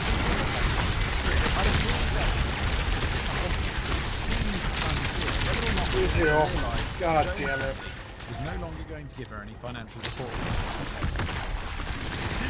Wait, why did you think that they would? Sure, Jim was their grandson, but she had just divorced their son and moved away. Now, not only was she going to need to find a new job, but Jim was going to have to work nights as well, since Lynetta was right. Listen, like, if I had... Wait, what would the situation be? So if I'm and then my son and they had and he lives with the mum. The answer is I would like to I wouldn't give him money. Unless it was to be spent on the kids. Right? Let's go especially like in this situation. Is that right? I don't know. God, I have to think about it. Just thinking about this more recently because I don't know. I'm getting older and I don't have a will. And it's like just talking to my lawyer dudes about this, and they're like, "Yeah, you should probably get on that. You should probably think about that. You should probably sort out your affairs." And I'm like, "Oh, I'm not gonna die." And they're like, "Well, no, you're not, but you never know." And I'm like, "Oh, cheery fellas, aren't you?" Oh, it's like, well, think about this. It's so complicated. Really, you have to think about waiting. Luckily, it wasn't probably. I wasn't waiting when I was in public school. Jim's education was already so. I'm gonna shatter. He was going to learn high school.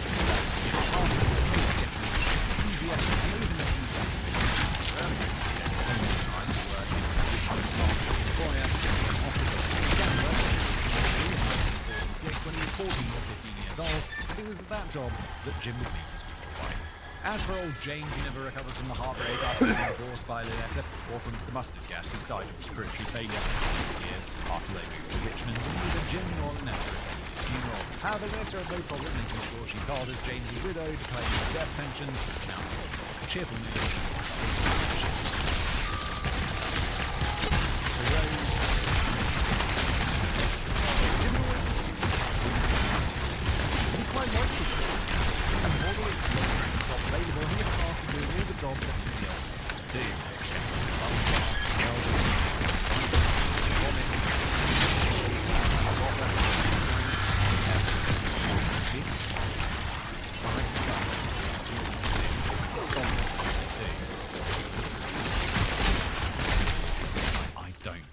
Great heals. I'm like, even with my own kids and stuff, I'm like, oh, I really gotta, like, choke it down. 10-player kill streak. Struggle with poo. 15 and 5, bitch. And like, yeah, just this kind of thing would be not good for me.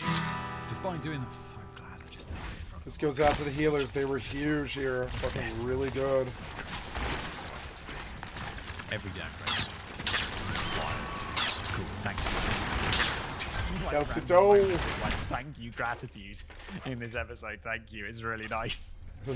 Jim was able to remember the names of not only all the patients, but any family members who might have visited them as well. He was always able to make them smile and laugh, even during awkward situations like having to bathe them. For the first time in his life, Jim wasn't sure what he wanted to do anymore. Did he want to become a minister, or did he want to be a doctor? Being a doctor would require more formal education, but he decided it was something that he was up for. Jim decided that after graduating high school, he was going to go to college and become a doctor. But this potential career change wasn't the only major event taking place at the hospital for Jim. As I said before, it was there that he was going to meet his future wife, and he would meet her in the most romantic room in the hospital, the morgue. Madeline Baldwin worked at Reed Hospital as a nurse in training. She was from a well-respected and deeply religious Republican family, with her father serving on the city council. Marcy mostly shared these values and was by and large the perfect daughter. Her entire teenage rebellion phase consisted of one off-joke about voting straight Democrat in an upcoming election and opening the window blinds once. Marcy's mother had a strict rule that the blinds should always be closed so people couldn't see into their house. But Marcy opened them one day saying that they shouldn't be doing anything that people were afraid of seeing anyway. Other than those two very minor instances, she was everything a parent could have hoped for. Tank after tank after tank. Her parents didn't even have to worry about her running around with boys either. Not only was she a proper religious girl who was going to save herself a marriage, but she had no interest in boys. Marcy was an attractive girl, and plenty of boys were interested in her, but she didn't have time for any of that nonsense. If she wasn't doing homework or helping people, then she was wasting her time. She expected people to act properly at all times, and when her friends would clown around in rehearsals for their youth music ministry, she reminded them that it was their job as Christians to do their best at all times to help others. Marcy sounds good, but boring. Marcy's like, oh no, is Marcy going to band practice? Because then we can't fuck around and play like whatever tunes we want. We got to play like, God Save. I think that's the national anthem. Like, you know, hymns and shit. What's that famous one? What's the hymn? The famous one about green and pleasant lands. In England's green and pleasant land. Something like that. Bang. They should not be wasting their time acting silly or trying to have fun. Oh, that doesn't make it sound like a fun person to be around. She was still a very caring and optimistic person who always saw the good in people and never seemed to hold a negative opinion. But Marcy was going to see John. She was 21 years old, and it was basically the only city that she'd ever seen. She had the they were going to move out and explore it together. They settled on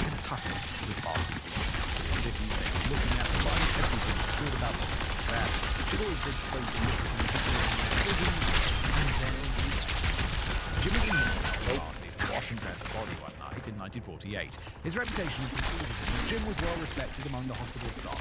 He was too young to anything beyond an orderly, but everyone spoke highly of him, and he received better assignments than most orderlies did. The body they were dressing was a young pregnant woman who had died of trichinosis. Trichinosis is a type of round row infection that is only facing about 0.2% of cases worldwide. The family was devastated. In putting into a position like this, most of the young women... Oh, what? The widow! Son of a bitch. But because it was extremely uncomfortable, and they thought it would help break the tension. Oh yeah, this pregnant woman, she died with her elbow. What the eyes? Nice. And it's like wildly inappropriate. It's just like right? It's not like you psychos. It's just like, oh, this is horrible. You don't want to deal with it. It's like laughing. Trouble, like, oh god. But Jim didn't do this. He was solemn, respectful, and helped Marcy care for his body. What? Afterwards, to console the family, Marcy was impressed, and from that point on, she and Jim were together as much as possible.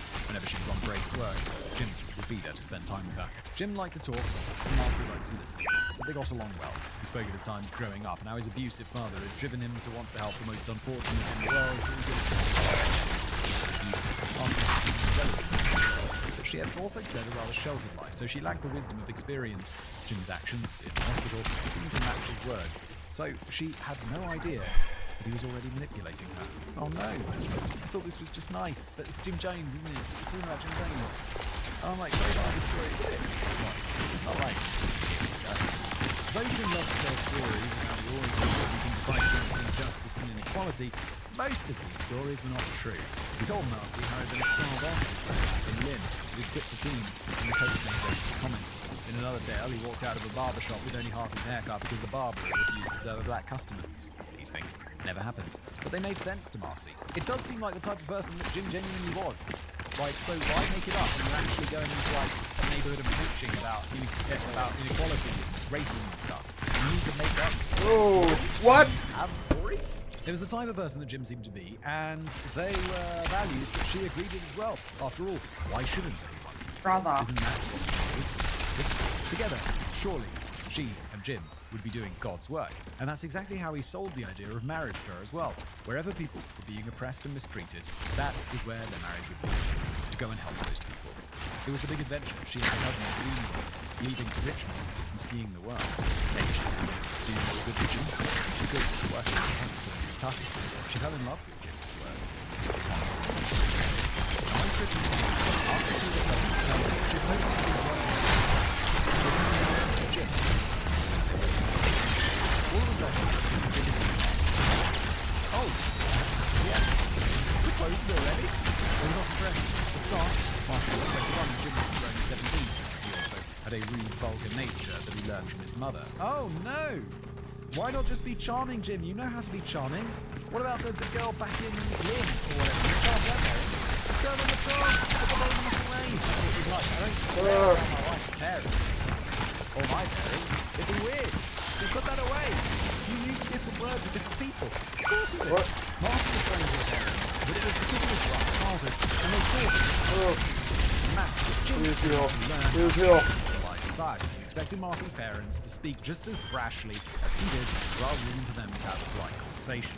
Things got worse whenever anything political came up, and since Marcy's family was staunch Republicans and her father had held public office, it's fair to say that was probably often. We lost Lynetta this. had essentially taught Jim God. that everything bad that happens is someone else's I can't believe fault. we lost this. It was all because the wealthy elite were holding people down, exploiting their labor. Yeah, This I'm was just gonna go deeply to bed. concerning to the Baldwins. Jim was starting to sound an awful lot like a socialist, or even worse, communist. God. So I am done, guys. I'm going to bed. Thank you so much for your time. Gonna close out here. It has been 15 hours and 45 minutes. Pretty good Christmas Eve and Christmas Day, Christmas morning.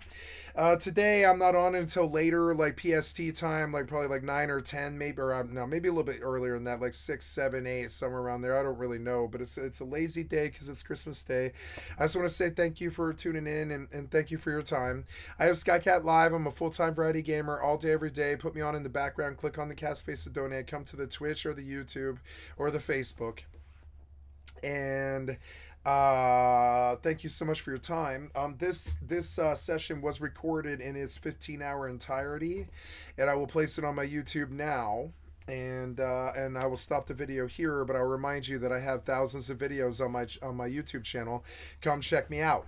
Thank you so much. It was a pretty low-key video game Christmas. I really enjoyed it. Didn't really talk too much today. You know, let my voice rest and stuff since singing for I sang for like 10 hours last night or something like that. So yeah, we're gonna come here. I'm gonna stop the video, and then I'm gonna run the 90-second timer on this delay, and I'll post these videos on my